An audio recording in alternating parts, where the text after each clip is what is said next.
Yeah, look at that. I'm getting better at the old transition there. Hey, everybody. Welcome. It's Tuesday night. You know what that means. It's time for some hilarity and hijinks with the crew and myself. We know that, look at this lighting. I feel like one of those horror movies where you put the flashlight under your face. You know, we know you have many places to be on Tuesday night, but instead you choose to be with us. That speaks volumes. Every Tuesday night. Thank you. That being said, let's bring in the best color man in the business, my little Habibi. Here he is. What up? How are you, man? So far, so good, my friend. It's Tuesday. It's about that time, and it's came to the point now. It's only been about 12 years we've been on the fucking air, and my wife says, have fun at the show tonight. Normally, she'd be like, go talk to your little friends, And then we have... outside of your door, do you have like a star on the door outside that says Morales, so people know that's like your dressing room? They don't come in there? And I have a red light that turns on when they know I'm live. When you're live, yeah. All right, and then we have good old comments. I'm actually the little friend. Damn. So you said that to yourself, my friend. Hey. I didn't say anything. Now it's all you. And then we're gonna books. And then we have our buddy Ryan. Look at that. It's been a long time. I know. I figured I was on timeout. No. You know what? I asked you last time. You're like, oh, I got things to do. I'm an adult. I had deadlines. Yeah, deadlines. And then we're welcoming back my good buddy, friend of the show, Mr. Ha. What's up, guys? I like Greg. I like Greg because I always get lost into his eyes every single time I talk. I get lost in his eyes. Thanks for having me back. Yeah, man. I once saw a picture of Greg. He posted a picture of himself like in high school. I thought he was one of the Backstreet Boys. I said he's one of the guys who failed the audition to be on Backstreet Boys. Yeah, can't sing. You can't sing. But that being said, hey everybody, we're going to have quite the show. We were going to do the battle bracket, but Ish is feeling under the weather. If you notice, we have that guy not here today. He's feeling a little under.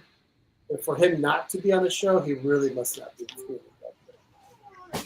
But to me, it's a little sacrilegious to have a battle bracket without Ish. So we decided we'll do it next time. And we have some backup plans. We're going to talk about a few things. Spidey's new suit. We'll talk about PSA. We're going to get more in depth finally on Fantastic Four and really talk about the shit that bugged us and the stuff we really, really did like. Spoilers, people. Who cares? The show's been out for a while now. How rude. I mean, what is the moratorium for them like this? 2 weeks? 3 weeks? With the way the stage of the world right now, I mean, I'd give it like at least a month. But that's just me. I don't care. Well, I know that's just you. It's better than a day. Well, it came out. When did it come out? The 11th? No, I'm saying it's better than like people talking about it and posting pictures and the end credits and all that on the 12th. Yeah, right. That is true. Yeah.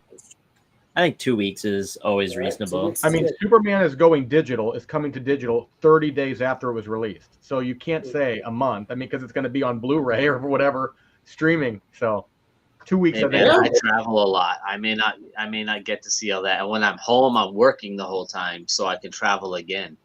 Yeah. No, I get it. What are movies? Yeah, Ryan's like, I really like that Gal Gadot with Wonder Woman. That thing just came out. Yeah. Yeah, he's like, is David Hasselhoff still Sergeant? Yeah. Nick Fury? Did you guys see Cap has the hammer? Tell me how shocked were you guys were when Cap picked up the hammer. That's great. Abby, thank you for joining in the Prairie Meadows every Tuesday. You guys don't miss it. You're one of our number one fans. Yeah, Ish needs chicken soup and a hot toddy. Yeah. Emphasis on the hot toddy. Yeah. I don't know. Does you would know, Sam? Does the H partake in some libations? I don't believe So I so. don't think he drinks. Yeah, not often. Oh, yeah, fucking one. That's not because he just find those things that he doesn't only. But I think we've had that conversation before. I don't think he does. oh, okay. Yeah. That's good to know. Let's send him a bottle. He said after they discontinued Zima, he stopped drinking. Yeah, he was like, I'm out. Hey, listen, Zima would fuck you up. I know. You drinking? That's a malt liquor. You drinking up Zima? It'll f you up. You're just Yeah, wake your up on the stomach month. gets full. Yeah, yeah, exactly. You'll be sick. Well, it effed me up. But back in my youth, back when I was a youth, it was fucking me up. So you brought up Superman, and I'm kind of curious. Are you guys all gonna watch Superman again? Yep. 100%. You too, Clay? For think the Greg and dog I- and Mr. Terrific, if anything else. I think Greg and I might be on the same page. If it's on, I'll watch it. I'm not going to go out of my way to watch it again. Okay, that's right. So I haven't had these conversations with any of you guys. That's so right. You know what? Now let's since we have time, right? We don't have 40 people on the show, and we could be all over the place. We're gonna go around, Ryan, for your benefit, so you can actually hear what we thought. Okay. So let's go ahead and start with Dan. Give the cliff notes to Ryan about what you thought. I loved it. Well, first of all, being a Cleveland guy, right in my own backyard, also not Ohio, Cincinnati. I mean, just awesome. And you're watching the movie and you're actually seeing places I've been in. It's amazing, right? So that already kind of endeared me to the movie. But I gotta say, I like Gunn's spin on it. I like the fact that we're not doing origin story. We've had that plenty of times. Now, listen, they'll tell you, I still like Cavill's Superman better. I like Cavill as Superman better than Cornsweat. But the movie was good. They did a great job introducing the non-familiar audience to this hero. I mean, if you're not familiar with Superman, I don't know where you've been, but if you're not a comic person, I saw when I went there on a Tuesday night to see this movie, like an Amazon early release, it was packed, all walks of life, young, old, single, couples, and when the movie ended, the whole theater clapped. So that tells you a lot right there. I mean, it was a movie for everybody. And I like, again, that he's not the only hero on the block. There's other people there, and Fillion was great as Green Lantern, and Mr. Terrific was just amazing, just unexpected but fun. And Rachel Brosnahan did a great job as Lois. I think, again, it was a really entertaining. For people that knew the comic books, could you kind of see what was coming around the corner? Yeah, probably, but it didn't take away from the entertainment at all. And I kind of agree with Greg. I mean, I'm not probably going to go and try to find it on a streaming service, but if it's on, I'll watch it. I will not turn it off. It was good. So I think I gave it like a 7.5, 8 when it came out, and I'll stick with that. I still think now, I mean, it's gone north of 500 mil. It tells you something right there. It's clearly a success, and I would recommend, if you haven't seen it, to at least go out of your way to go and see it for the first time when it comes to streaming. That way you can kind of appreciate. I mean, if you look at what Gunn's doing with the DCU now, you've already seen Creature Commandos, and for a cartoon, that was phenomenal. You see what he's doing with Superman. You get the cool cameos like with Peacemaker in there, which was really entertaining. And I like that. And some people will say, Gunn puts a humoristic twist on too many things. I don't know. I love the humor injection at the right times, and Gunn has done that enough times now that he's kind of got the formula down.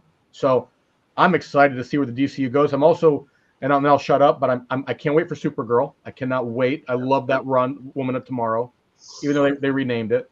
And now they're fast tracking Wonder Woman because of the success of Superman. And I'm a huge Wonder Woman fan, and I'm happy and I'm nervous because I want to see a Wonder Woman movie by Gunn, but I worry that they're going to try to rush something out the door because the bean counters are going to be like, let's make more money, let's get it out fast, and then they're not going to give it the credit it's due. So, yeah, that was a great documentary too. I sure have. But anyway, that was my take on it. I think it was definitely worth watching if you haven't seen it. All right. No, you know what, Mr. Kelly, I have not seen the Christopher Reeve story. part of me kind of makes me sad. I think maybe that's why I don't want to watch it, because it's a sad turn of events about the whole Christopher Reeve thing. Sam, give Ryan your lowdown. Ryan, I was right there with Dan at like a 7.58. I think I gave it an 8 during our first pass around. You know, gun style, I think actually suited this movie, and I wasn't expecting that. It's the first DC like popcorn summer blockbuster flick that I think is a little bit lighter and enjoyable because of that.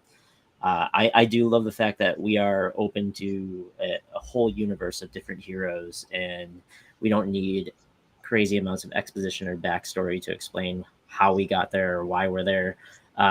So we can dive in head first, which I think is very exciting and set like a really cool foundation for where DC is going to go. Now, I think we needed more moments of Superman being Superman in the city with, folks throughout Metropolis. I wanted like the moments where he's protecting human life. I want to see more of that, because I think that's what separated this Superman maybe from previous iterations. Dan made mention of, Cavill and like the oil rig scene. I think that is the only part that stands out in my mind of Superman valuing human life. But there's so many little moments of that throughout this movie. I did need a big one though. I think this whole second half of the movie kind of dragged a little bit, even though Mr. Terrific had an excellent scene. I think the pacing and what they did in the middle kind of like threw me off. But it wrapped up pretty well. I don't know how I feel about Lex Luthor. They definitely made him irredeemable and unlikable. So I like that. We didn't have a villain that, people could relate to or root for. But the whole gaming thing and him shouting out actions, it was annoying. It was very annoying. And the clone Superman or Bizarro or whatever, it just feels forgettable. So I take that for what it is. But, I think that if we get some more classic Superman villains that are a little bit more powerful in the future, Darkseid, Brainiac, give me something. Doomsday, which would be hard to do. Gun Superman, I think will continue to be successful. All right. What number do you give it? I think I stick with like the 7.5, really thinking about where I was before. Okay. I will definitely watch it again. What are you gonna like seek it out and watch it, or if it's one of those, if it's on? I think for Superman and Fantastic Four, when it comes out, I'll stream it and I'll watch it.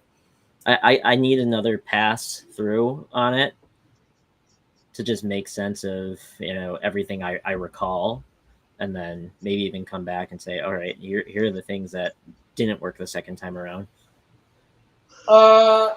Greg. So, yeah, like I was saying before, it's not a movie I'd go out of my way to go find. If it were on TV, I'd watch it. I think it was a good foundational movie, kind of one of those setting the foundation for what's going to come from the DCU, which I'm excited about with the whole Peacemaker bringing him in. I'd give it a 7. I think I would give it a 7. My issue is like I immediately compare it to Man of Steel, and I think that's natural to do because that was the last big Superman movie. Man of Steel is a movie that I went out of my way to watch like 6 times. You know what I mean? That's a movie that I just rewatched it multiple times. This movie, I like that it has like a comic booky feel to it. I do really appreciate that. But for me personally, I just prefer Man of Steel. It's I don't no other way. I think that's kind of an unfair thing. If Man of Steel didn't exist, I think I'd like this movie more. You know what I mean? Which is kind of strange to say, but There. Overall I did enjoy the movie, and I'm looking forward to what this brings next. I'm looking forward to the next wave. So what do you give it? 1 through 10. 7.0. 7. So Ryan, I thought it was all right. I give it about a 70. Yeah, well, I don't listen to 70. you anyway, so it's fine. Thank you. Very good. see, you're a fan of mine. Thank you so much.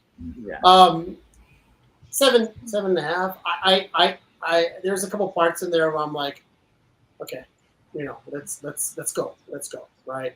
I think Lois did a great job. I think, as a matter of fact, she was casted. She kind of reminded me of the old Lois from the 1977 film.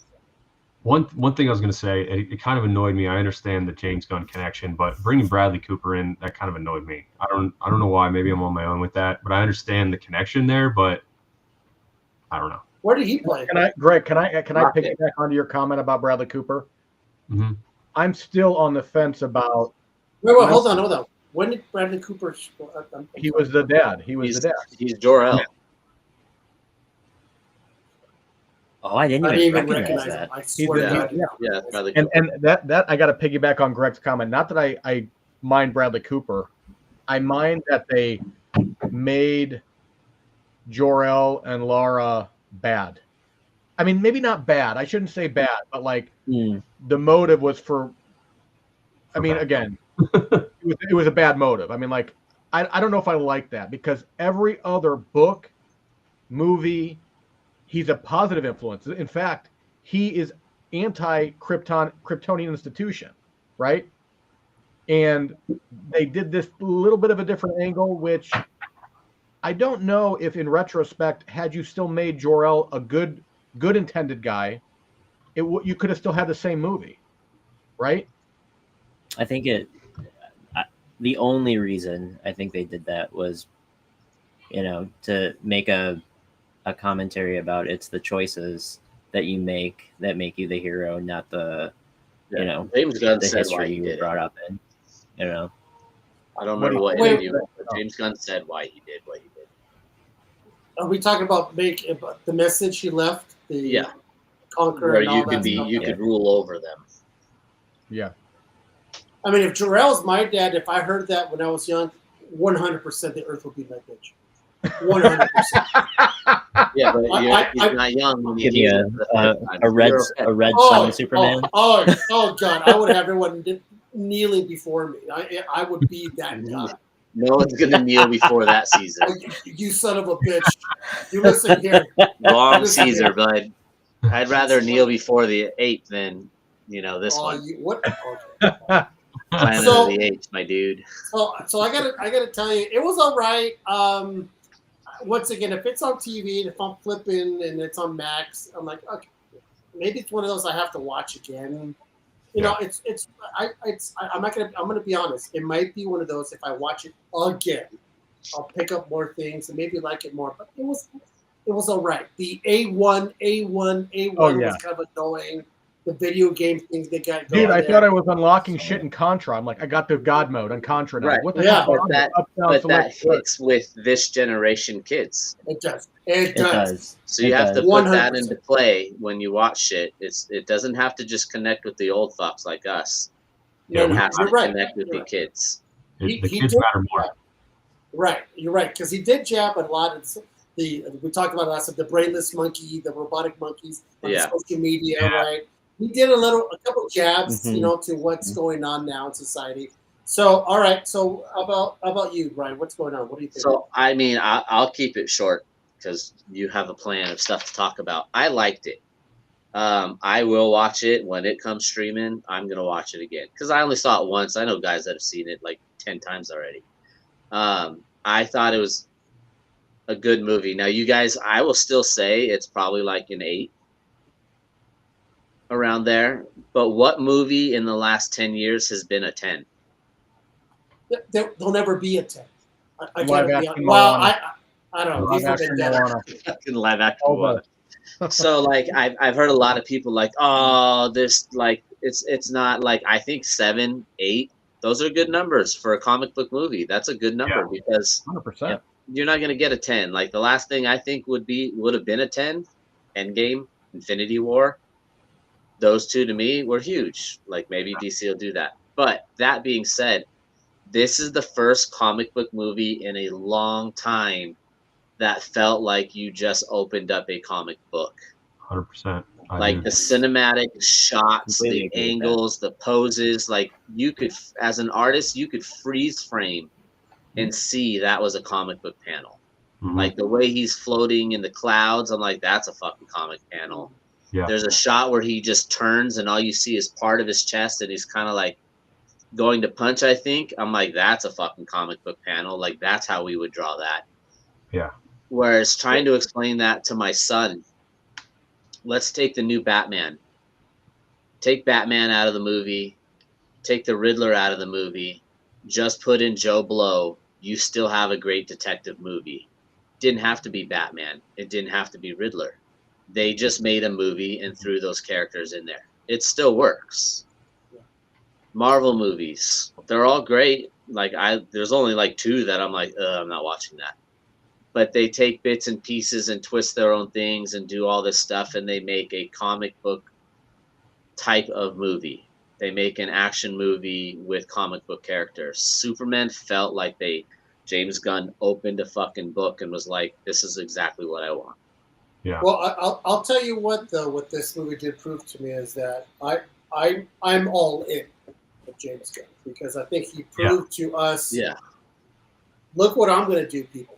You know, watch out for the. I loved the no origin. Done.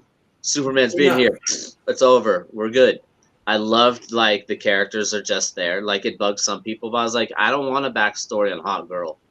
Like she's just there. Dope. Let's rock and roll. Who else is coming around? I loved all that. I thought it was great. The whole Supergirl showing up drunk. Fucking loved that because I already knew where that was coming from. Like straight source material. I thought it was just really well done and fun. It didn't feel forced. There were some points. There's always going to be points in the movie where you're like, okay, was all of this actually necessary? No, but it was still fun. A couple of nitpicks. I think that's like DC has always been lighter than Marvel, and I think Gunn did do a really good job. But you know what? There were some very heavy moments when Lex Luthor popped that dude point blank. I mean, see, and everyone fucking hated this. I'm gonna curse. Hated this version of Lex. I freaking loved it because we didn't ever really get a movie version that was just the straight jealousy-driven Lex Luthor. Yeah. Wait a minute. We all know he's smart, but this was just uncontrollable jealousy. What's that? Why do people hate this? Why do people hate this version of Lex? They want the Gene Hackman. They want this like genius criminal mind. They just saw this. It looked like a dude throwing a tantrum, which in the comic books, that's pretty much what he is. He's cool, calm, and collective at times, but then he can unleash all hell emotionally. Yeah, and we haven't really seen that ever. Yeah, this Lex definitely had daddy issues. Yeah, I thought it was awesome. I was like, well, that's what my 15-year-old would do. And shut up. One thing I will say is that this Lex was 45 billion times better than fucking Eisenberg's Batman. Yeah, that's a fucking fact. Right, and the funny part is that's not even supposed to be Lex. That's Alexander Luthor. No, to me that was the Riddler. I'm going to nitpick a little bit, and this is kind of nerdy nitpicks, but I'm going to go with it. First of all, we talked about the whole joystick, and they're dictating the fighting scenes with Superman. He's getting his ass handed to him by Bizarro, which turns out to be Bizarro. I don't know if it's Bizarro, but I'm sure that will be Bizarro. Yeah, I think you're right. But for a hero that can literally hear heartbeats across the world, he couldn't hear the mic feeding him the controls. And then people will say, well, how will he know what 1A is? Well, dude, when you get 8 haymakers in a row and they're yelling 1A, eventually you're going to figure out 1A is getting it to your face. So, I'm just saying, to me, that was kind of weird. The drunk scene with Kara showing up, I get why they did it to show she was at a Red Sun planet, and I understand the whole Woman of Tomorrow bit, but she wouldn't have been drunk by the time she got back to Earth. I mean, yeah, but who cares? That shit was I know, but to me that's nitpicky because I don't want people to think oh, Kara Zor-El is this drunk teeny bopper. Oh, but they already do. It's fine. That's because they don't know what they're looking at, though. James Gunn isn't making movies for the general audience to really give a shit. He's making it for comic book people. You can tell in this movie he did that. Yeah, he's Because- making it like that's my point. Then exactly right. Like even in Supergirl Woman of Tomorrow, which allegedly the Supergirl movie is going to be kind of based off of, but with some twists. Yeah, she wasn't drunk in that whole movie. She was extremely serious in that movie, or in she's that drunk role. in it, dude. In the beginning. Yeah, well, that's all we needed was one scene where she's drunk. Yeah, He doesn't have to replay it. Yeah. No, I get it. And I'm just being nitpicky. And then the other thing I got to tell you is, like, I feel like Isabella Merced as Hawkgirl. I mean, I don't know what Hawkgirl they were going for, and Ish made a really good point. We don't know what they're going for, the Thanagarian, or they're going for somebody who's more Earth-based. I don't know. But, like, dude, Isabella Merced is 5'2". Hawkgirl is as tall as Supergirl, if not taller, in the DC world. So, like, yeah, what are we going to have a bunch of Oompa Loompa heroes running around here? I mean, I'm just saying, like, I like Isabella Merced, but I'm just saying she's small. I mean, you can't have longevity with a Hawkgirl. Yeah, but it'll still work, because did you have a problem with Hugh Jackman as Wolverine? But Wolverine's short, and isn't Hugh kind of short? He's not. Nah, Hugh Jackman's 6'2". Is he 6'2" really? Oh, yeah. So now you can eat your own words, Dan. I'm right.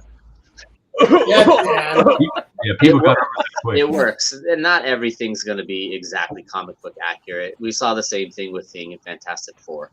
Well, they made fun of that actually I think she did a great Deadpool job. And Wolverine, when they went and saw short Wolverine. I thought she did a great job. I couldn't stand the screeching, but it made sense because she's drawn in comics yelling, and we just don't read her screeching the whole time. So every time she screeched, I was like, she's not Black Canary. Like, what the fuck is this?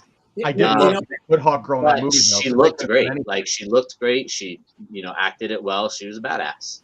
Yeah. One of the things, and this is going back to Deadpool Wolverine, the best thing that they did in that movie was, you guys are bitching and complaining that Hugh Jackman is too tall for Wolverine. How about we show you? We're going to show you Wolverine.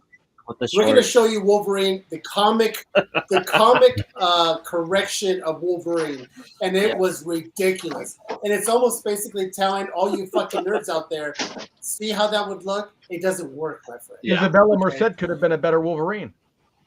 I mean, for real. So this is a good segue. So now let's talk about Fantastic Four. Fantastic Four, there was that anticipation, right? We got the cast, and once again, what's his face is coming out in the movie, and people are already talking shit because he's in a movie again, right? I can't buy it, I can't see it, blah blah blah. You're judging Thing on a commercial. We're judging this on a commercial, on a teaser, on a trailer. Movie finally comes out. I left that movie going, well, I had fun. It was fun. It was good. I'm okay with it.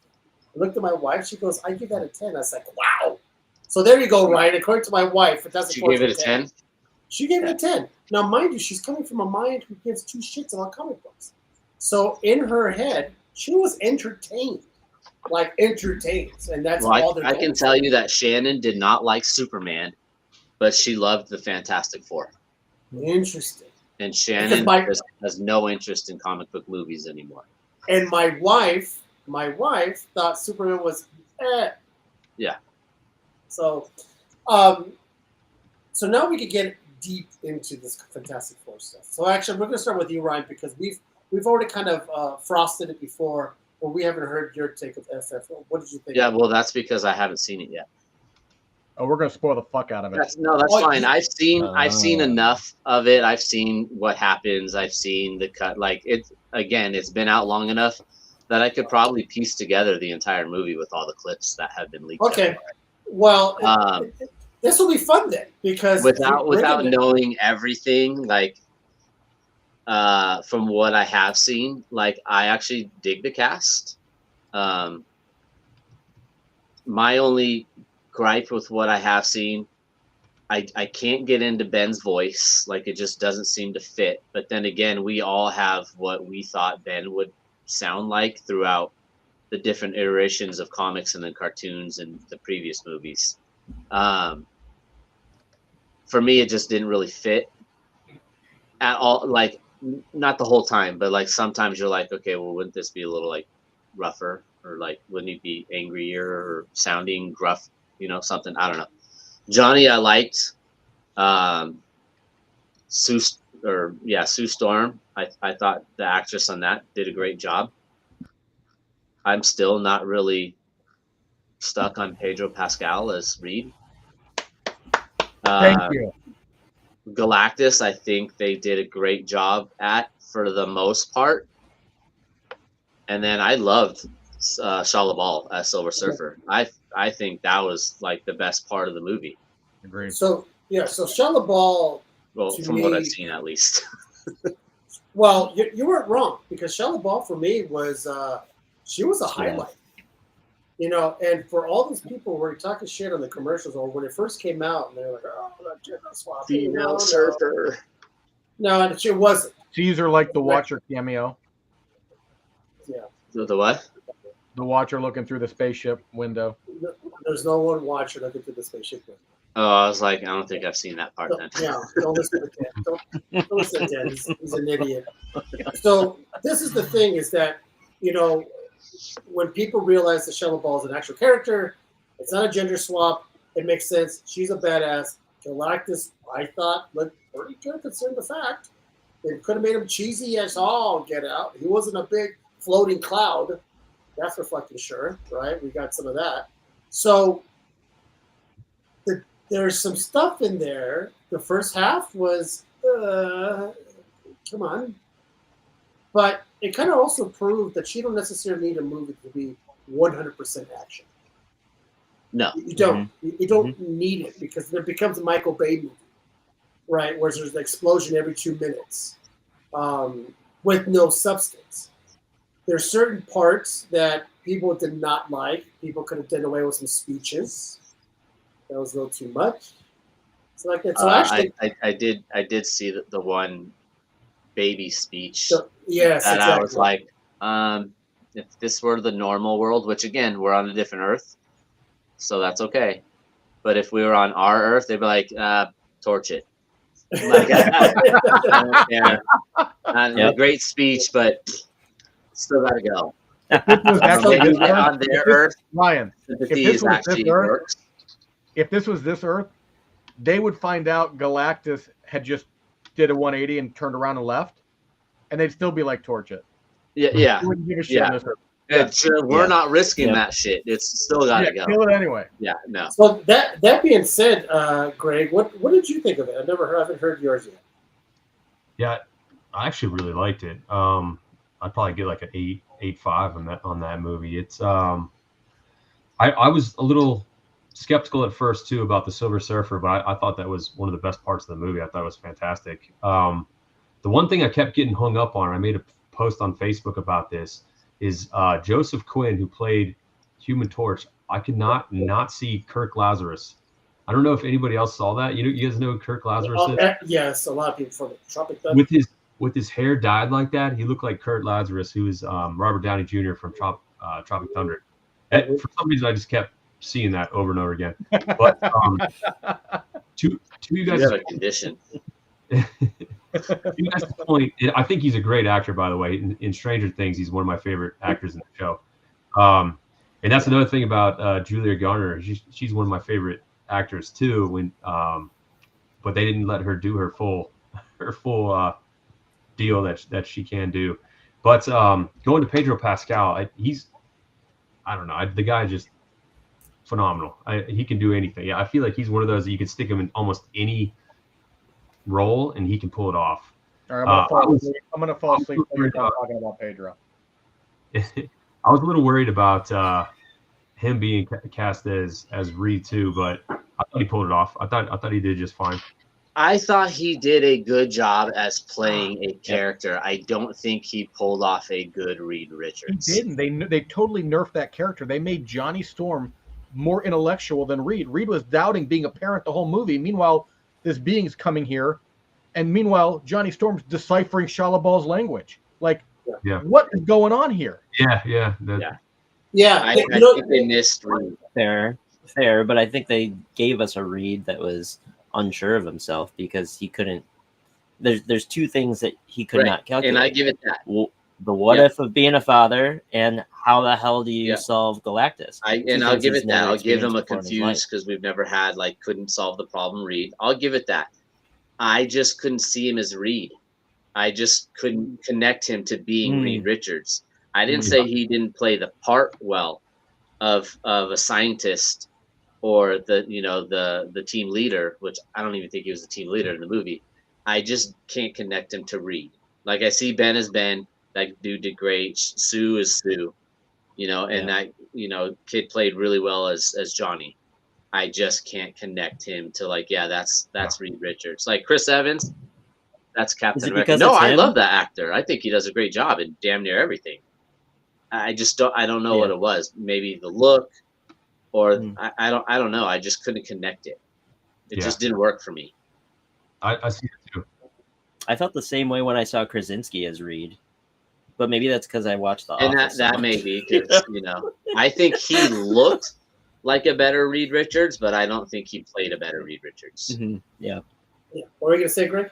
One thing I will say is definitely see that in the movie theater before it's gone. That's what's one movie. I'm gonna go see it. Yeah, I'm gonna go see it. Movie theater, it is awesome. Like the effects and everything. It's on the big screen.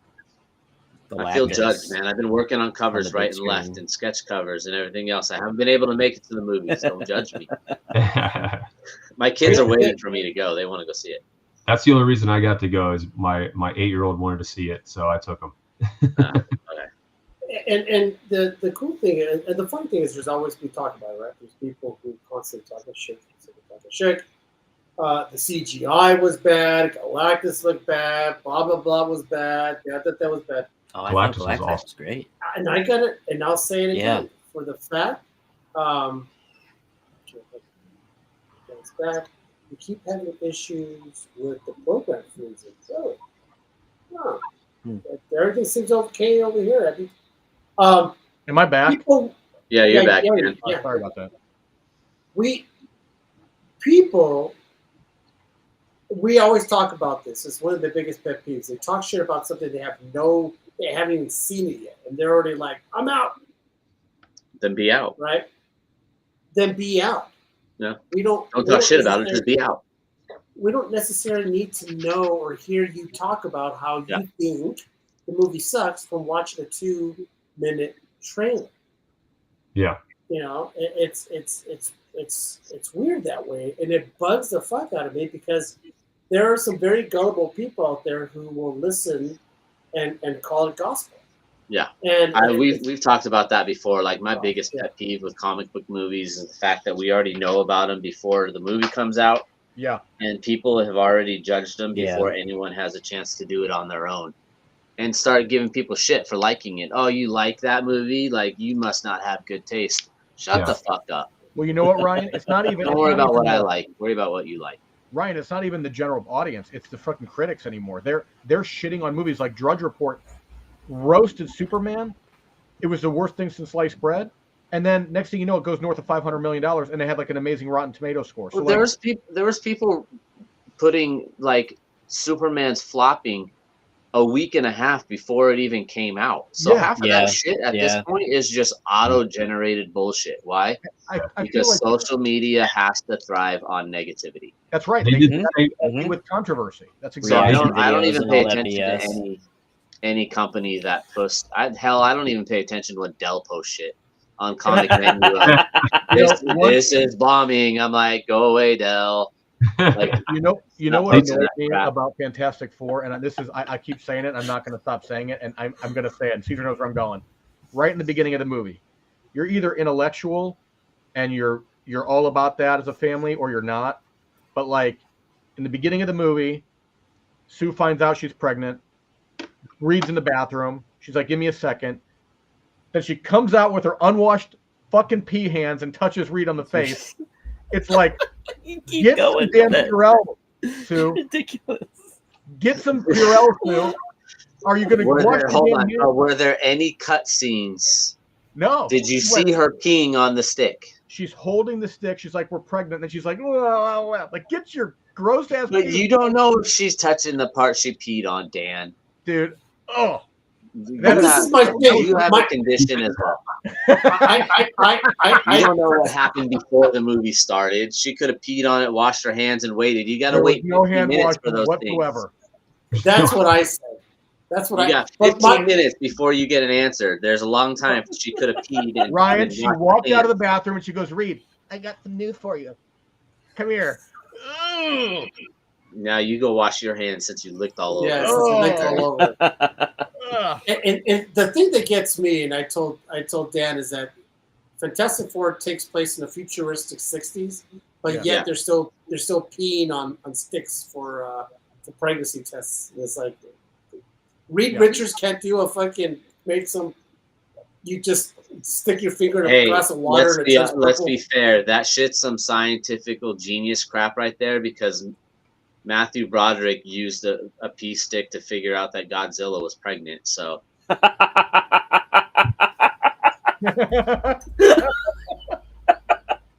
Well, Ryan, go taking it back to what Godzilla '95 or what? I'm just saying. If it's that smart, maybe those things are more accurately for that time frame than ever, anyways.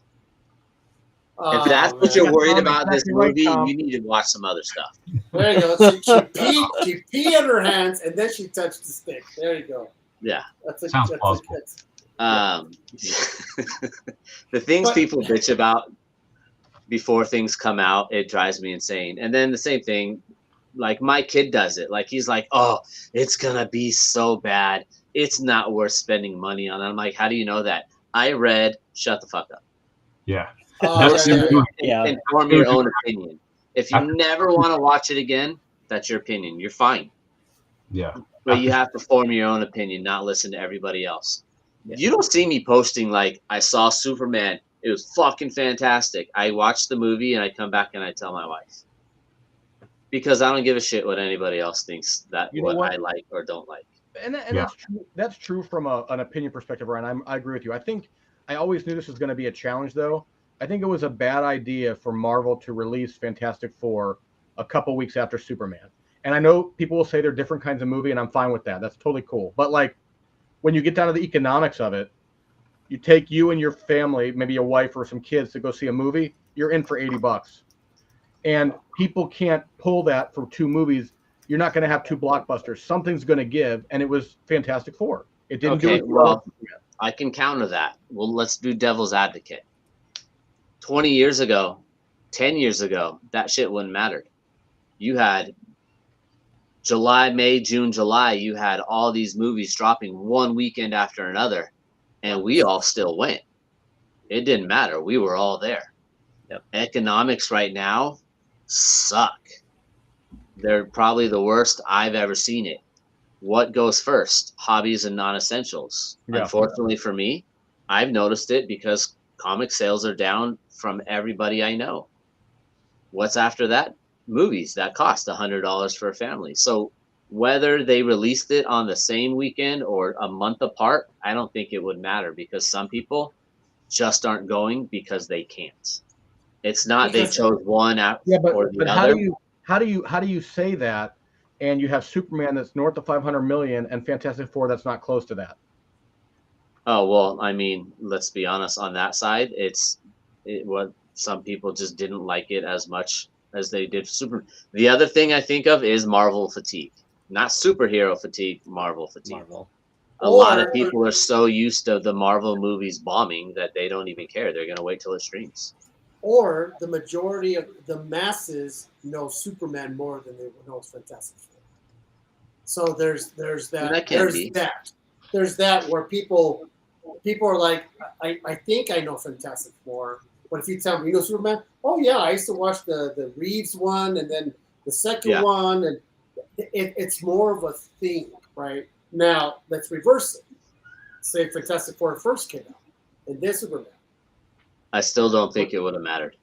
But would it just mattered? Was it people were just no? Honestly, I think it's no. Like but my point, Ryan. I think my point. What I was trying to make was I think had Superman come out second after Fantastic Four, Superman wouldn't have hit 500 million plus. I think just the economics of it, people would be like, okay, maybe I can't spend money there. Yeah, I can see it can go. It can go both ways. It's because at that time we haven't had a superhero movie in the theaters in a while since Brave New World, but don't whatever. Thunderbolt. And people were. I haven't seen that either. Okay. Either either It was way, good. either way, Superman was all. Listen, for a family of 5, if you have a kid and if you're like down, and you have 12 kids, it's going to be cheaper for you to just wait for it to come out on Vudu or whatever it is, pay the $20, and everyone can watch it all in the living room for $20, right? Yeah. Buy your $5 popcorn, buy your tub of red, the licorice, pause it because you got to go pee, all those things. That's On a what people are waiting for on a Yeah. stick. And that's what people are waiting for. Don't Because wash your hands and go talk to Don't Dan. wash your hands and touch the popcorn. the majority thing is that the majority consensus is, I'll wait for it to come Yeah. to home. Oh yeah. But I Yeah. do agree with Dan that if the roles were reversed, Superman probably wouldn't have hit it because that is going to play a factor of I can only go to one. I think not cheap. Superman is more universally appealing, though. Superman's going to capture casual moviegoers more I than think that Fantastic will Four have. does. There's so many variables to that Yeah. that Yeah. can work. Yes, Superman's more well known than the Fantastic Four. We're not in the same era of Marvel movies where no one gave a shit or who the hell Guardians of the Galaxy were, and look how great that did. Yep. Where economics plays a part, Superman being the more world known hero is going to play a part, and the fact that people are just straight up broke and don't want to spend $100 going to the movie. It all plays a part. Take those factors out, I think they'd still be in the same boat. I think Superman would still be better. If you have a favorite sports team and they suck every year, year after year after year, you're going to pay $500 to go watch them play. You'll watch it on TV. Yeah. Marvel right now is on a downward spiral with whether people like the movies or not. It just seems like they can't catch that original magic they had, and people know that, so they're like, I'll wait till it comes out on TV. Do you guys think in like a decade or so that live action hero movies are really going to be a thing of the past anyway? I mean, I think between budgets, and leaks and spoilers and all these and production timing and all this stuff, I think everything is just going to end up going animation. From a hero perspective. God, I hope not.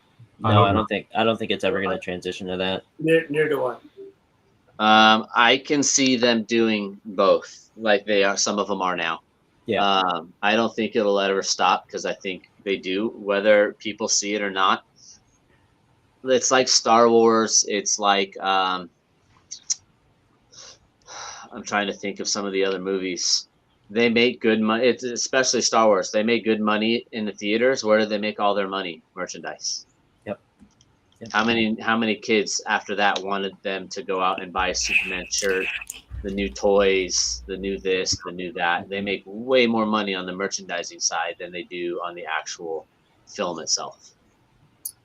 Same with Ninja Turtles. There you go. That was the other one. Like Ninja Turtles box office did this much, merchandise did that much. Mm-hmm. Yeah, but that to me was like a completely different time. It's like Barbie. This was the same.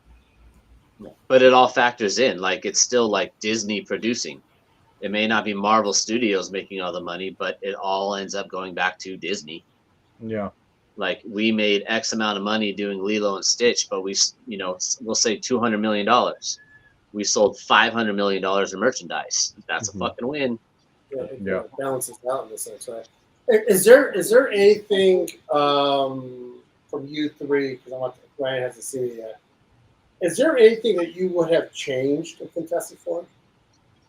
I'd have watched it sooner. You're talking from the movie itself? Yeah. I wouldn't have made it. I wouldn't have made it that Wonder Bread retro white 60s futuristic. That doesn't resonate with me.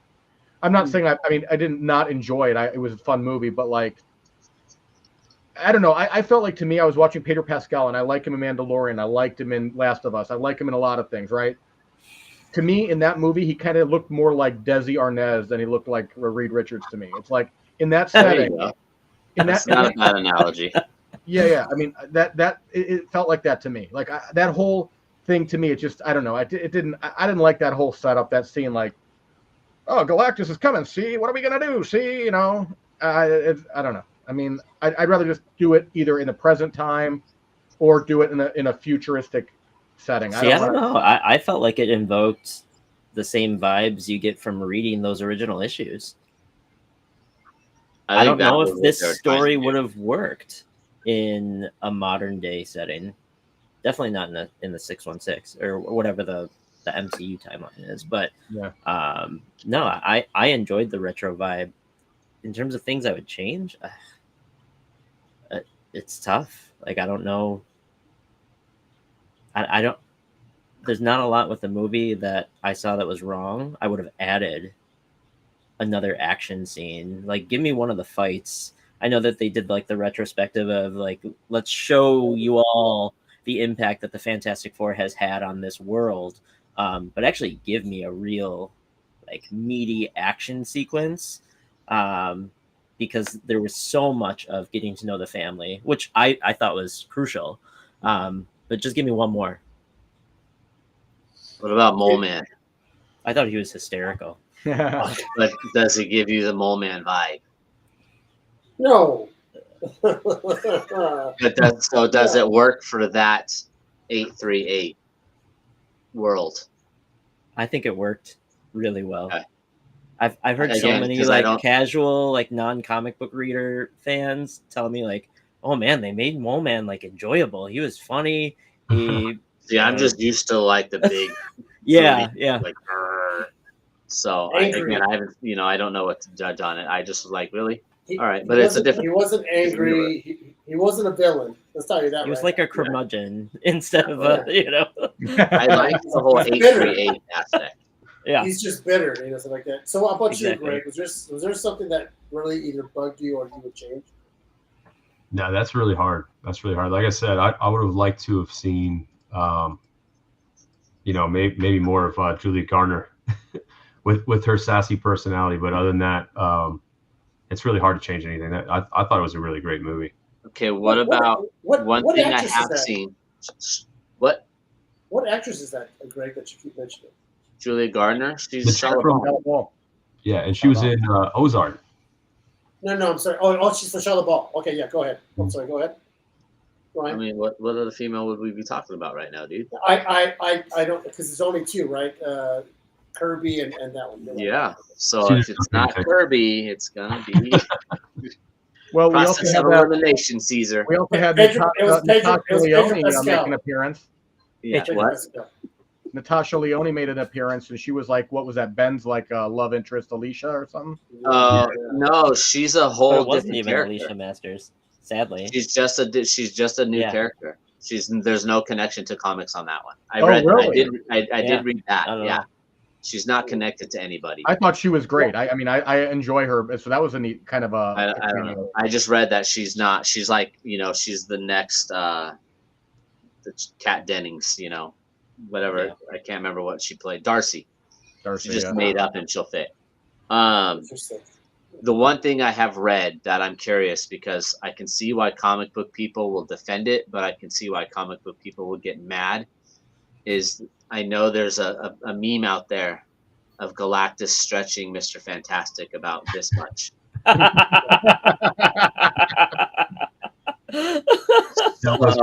I have read like, if it's forced, it hurts. If he does it, he can stretch with no limitations. But if somebody else is pulling him, it doesn't work the same. It hurts. If you were in that position, wouldn't your, fight or flight reaction be like, stretch, motherfucker, stretch?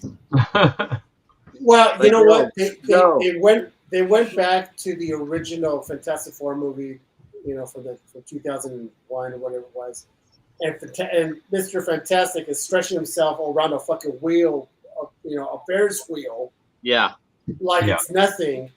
And you're right. He's being pulled about this much. He's like, he's I mean, there's comic scenes of him completely wrapping around Galactus. Yeah. Well, Ryan, why do they have Reed running down the street? I mean, they had him stretching a couple times, but why are they having Reed running down the street instead of fucking leg stretching you know what I mean, like galloping over to the I'm basketball. sure they blew their CGI budget, dude. Be real.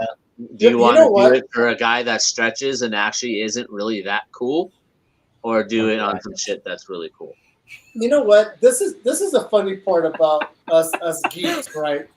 When you start to really process and download the movie now for a couple weeks, you're going like, hold on a second. Why is Johnny Storm running anywhere? I would just be fucking floating on flames everywhere I go. He's running down the street, and you're right. It's one of those things. That's when we start to nitpick. And I'll say it again. This is the cool part about what we do, where we live now, is that we get to fucking nitpick movies in 2025 about Fantastic Four. Can Johnny Storm breathe in space, by the way? No, apparently. That's why he started passing out. I mean, comic book one? No, because I know they do some stuff. I know it's comic books. Anything can happen. But to have fire, you need oxygen. And there is no oxygen in space. So that's why he started. So I don't think anybody would ever be like, he is so badass that he can create fire with no oxygen. Right. I know they do follow some sort of physical realm. Some? Not with some characters. If they're Earth characters, yes, because God knows how, like, the other Herald Fire Lord and shit has fire in space, so I don't know. That's space magic, according to Thor. Because it's cosmic. I was gonna say no, it's just, we don't know anything about it. We're talking space magic. That's beyond our earthly realm of thinking. That's how what they said in the movies. So for those who haven't seen it, stick around to the very end. You get the post-credit scene, and not the very, very end. I didn't even stick around for that one. But of course, you're gonna stick around for the cartoon. I've seen that posted. Yeah, I didn't. Maybe I'll watch it on YouTube. But you kind of want to stick around for the aha moment that everyone's been waiting for. It for me was a little. I'm mad at that too. I was a little underwhelmed. I gotta be honest with you. I'm not. Just a little bit. You know why they didn't show his face, right? Well, yeah, because fucking paycheck, dude. You don't want to get. They have to pay him his fucking rate just to show him. They're gonna pay him half the budget. Yeah, it's like when Samuel L. Jackson had that however many movie deal, and he showed up at the end of. Yeah, I mean, look at they did the same thing with Johnny Depp on certain things. Like he filmed some stuff and got his entire paycheck. Yep. Because he filmed for a couple weeks, even though they never used it. They could have AI his face. So that's what I'm mad at. Because I've seen the trailer, I've seen the end credit. It got leaked. But I've seen everybody sharing, and I don't know if the comic menu posted it, because if they did, I think maybe Shannon would have said something, because I was like, what the blubbering crap is this? Is people using AI to create a fake ending where they actually show. Yeah, yes, he takes off. And I was like, for real, like this is bullshit. Like that's becoming so stupid. That what we got was enough. That's all we needed. It's just like the first time we saw Thanos. He turned his face and smiled and gone. Yep. All we needed to see was that damn mask. Who cares who was under it? Yep. Yeah. It is becoming very annoying when people are creating their own alternate endings or because people don't realize, and they're like, Dad, did you see? They show him as fucking fake. They don't understand what's real or not. You know what the funny thing is? It's getting AI is getting so well, but so good that you do a double take for a quick second. You're like, oh, they're like, oh. I can instantly tell the moment I see anything. I'm like, the smoothness, there's no texture. There's no everything. Even if there's texture, it's smooth. Because everyone's already seen that video, right? I'm assuming all of us have seen that video of they did with Thanos against Doom, right? When he was on his, and someone did an AI of Thanos meeting up against Doom. And it's Robert Downey Jr. Doom. Yeah. And Thanos, and it's James Brolin's voice. I mean, it's everyone's voice, and they make it seem as if it's in the theater because they play it like in the movie theater, so it looks like it's a trailer.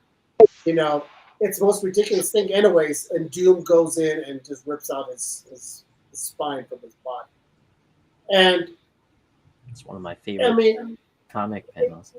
right? Well, they made it, they animated it, and but people will be like, "Oh my gosh, I can't believe they showed that in the trailer." You know that there's a new trailer leak, and that's how they get the baits. Yeah, and that's how they get it's the clicks. fake. It's all fake. I have to tell my family, like my videos are so dad, because terrible. he's old. He'll see stuff and be like, Justice League 2, Henry Cavill is back. Ryan, look at this poster I found. I'm like, Dad, it's fake. Not one of those actors is real. Dude, AI is scary anymore, though, man. AI is throwing people for a loop.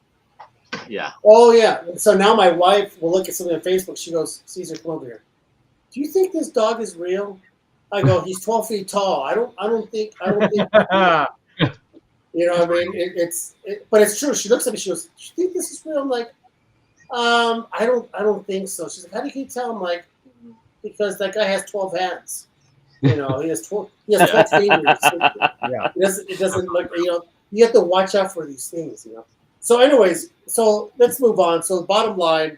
Okay, well, this is my other question. Will you guys watch Fantastic Four at home? Yes, I would. Yeah. Well, That's you are, because you haven't seen it. Would you watch FF the same way you will watch Superman? In other words, if it's on, you'll watch it, or will you seek it out and watch it again? No. Not everybody answer at once. It's okay. I would watch Man of Steel over again anytime. I would watch Winter Soldier anytime.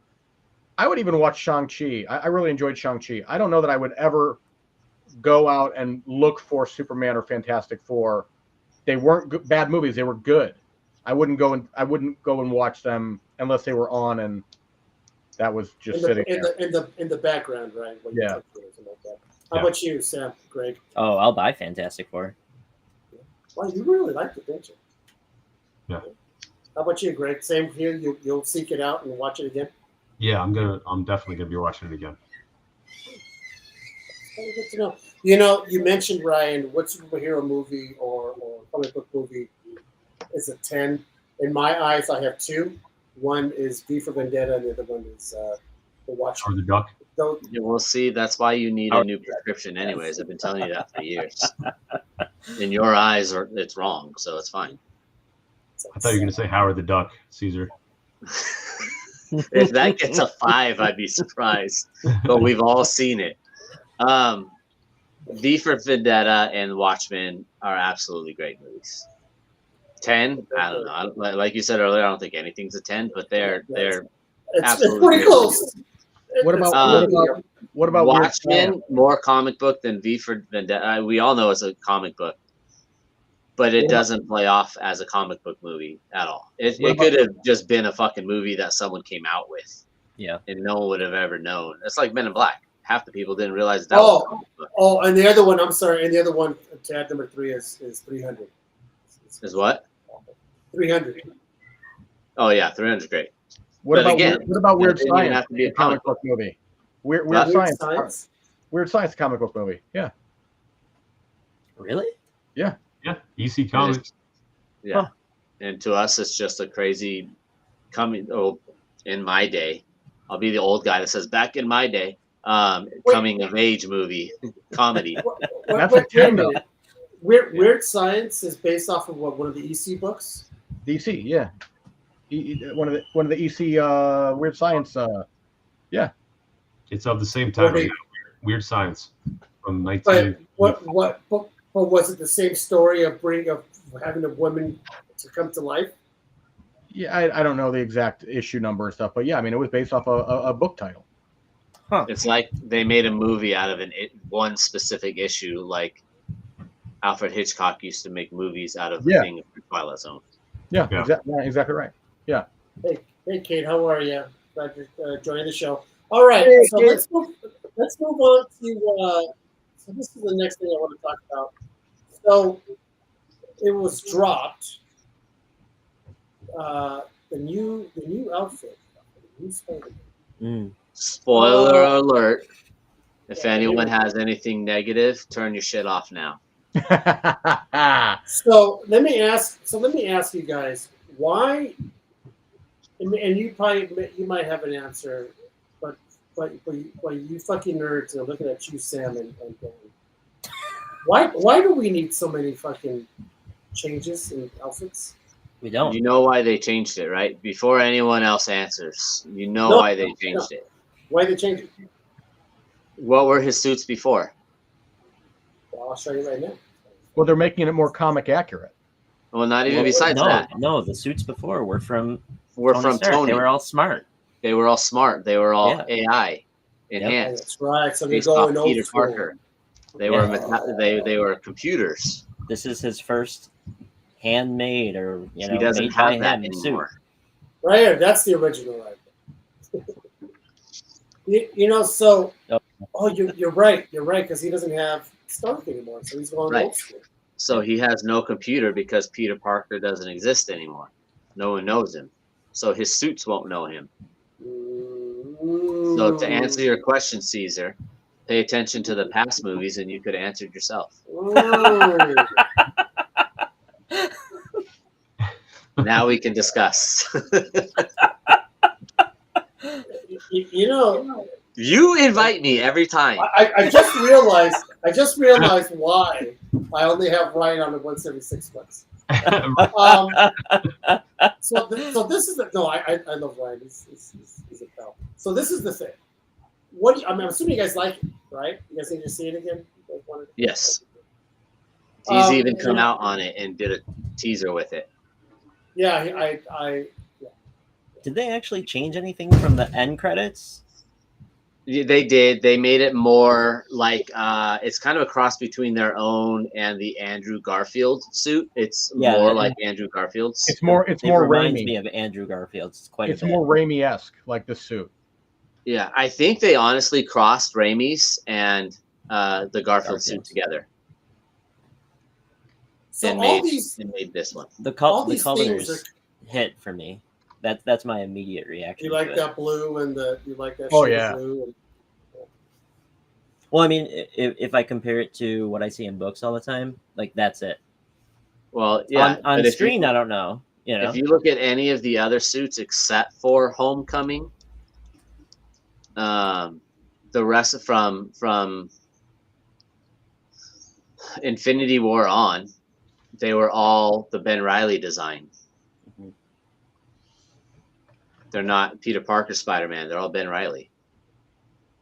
so this is the closest. That's the closest to the one we just recently saw. Yeah, and that was the Homecoming Civil War suit. That was the first ones they did. Yeah. That is supposed to be like Ben Reilly Scarlet Spider. Scarlet.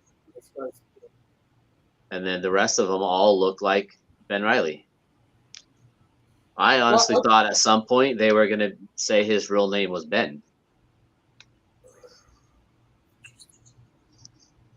What's the temperature? What are you guys thinking of all these rumors of the brand new day and all the rumors of the new Spider-Man brand new day? I think people just should like get a job.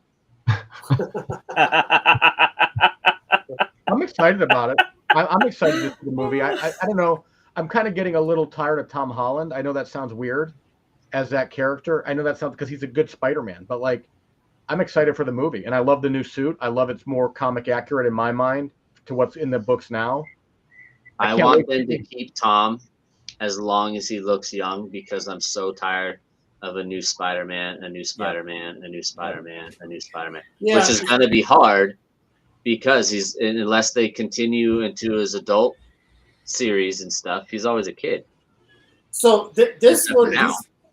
he's being borrowed again from Marvel, right? Because Sony already decided they're done making movies, right? Sony has already said we're done making any kind of superhero movies, but we are retaining because they're smart. They're retaining the rights to all these ASM characters. Right. So they will not stop making. They will not stop making Spider-Man movies because to retain the rights, they have to make a Spider-Man movie every 4 years. Correct. And that's why they got to do the Into the Spider-Verse, keep pushing it back. Yeah. But eventually it'll come out. Right. So the rumors we're hearing, rumors of the villain for the Brand New Day. What have you guys heard, Mr. Negative? Mr. Negative, Punisher. All right. Kingpin. Hulk is going to be involved somehow. Because Mark Ruffalo already they were talking about Mark Ruffalo's going to be in it. Which I have no interest in really seeing. I mean, Yes, Spider-Man and Hulk team up, that kind of shit. That's straight from the comic books too, so I wouldn't doubt it. But yeah, but I don't want fucking Smart Hulk. I'm done with Smart Hulk. I think they may be done with Smart Hulk pretty soon. I think you're going to get Hulk back come Doomsday. Oh, God. We need Smash Hulk, right? We want that. We're missed Well, if that they Hulk. do Secret Wars right, Yeah. you have to have Fury Hulk or Hulk out. You'd have to have Hulk at his strongest to do I want Secret Wars. I want to see the Hulk that smashes half of the city, and that's the Hulk I want. He just doesn't give a shit. And so my concern is I think Tombstone. I did hear Tombstone as well, which is interesting. Because who the fuck knows Tombstone? Let's be honest. Everyone knows Punisher. He was just in the big I'd rather game. Tombstone than Mr. Negative or whatever his name is. Well, the other question is, who the fuck knows Mr. Negative? Everyone who played the video game. games. Yeah. Which is huge. Yeah, that's the reason they do it, because he's huge in the games. Yep. Yeah, I wouldn't make him the main villain, because everything that supports that is going to be boring as shit. Yeah. Yeah. And as of lately in the comic books, Tombstone's made a lot of appearances, and also in the most recent animated Spider-Man. What was that?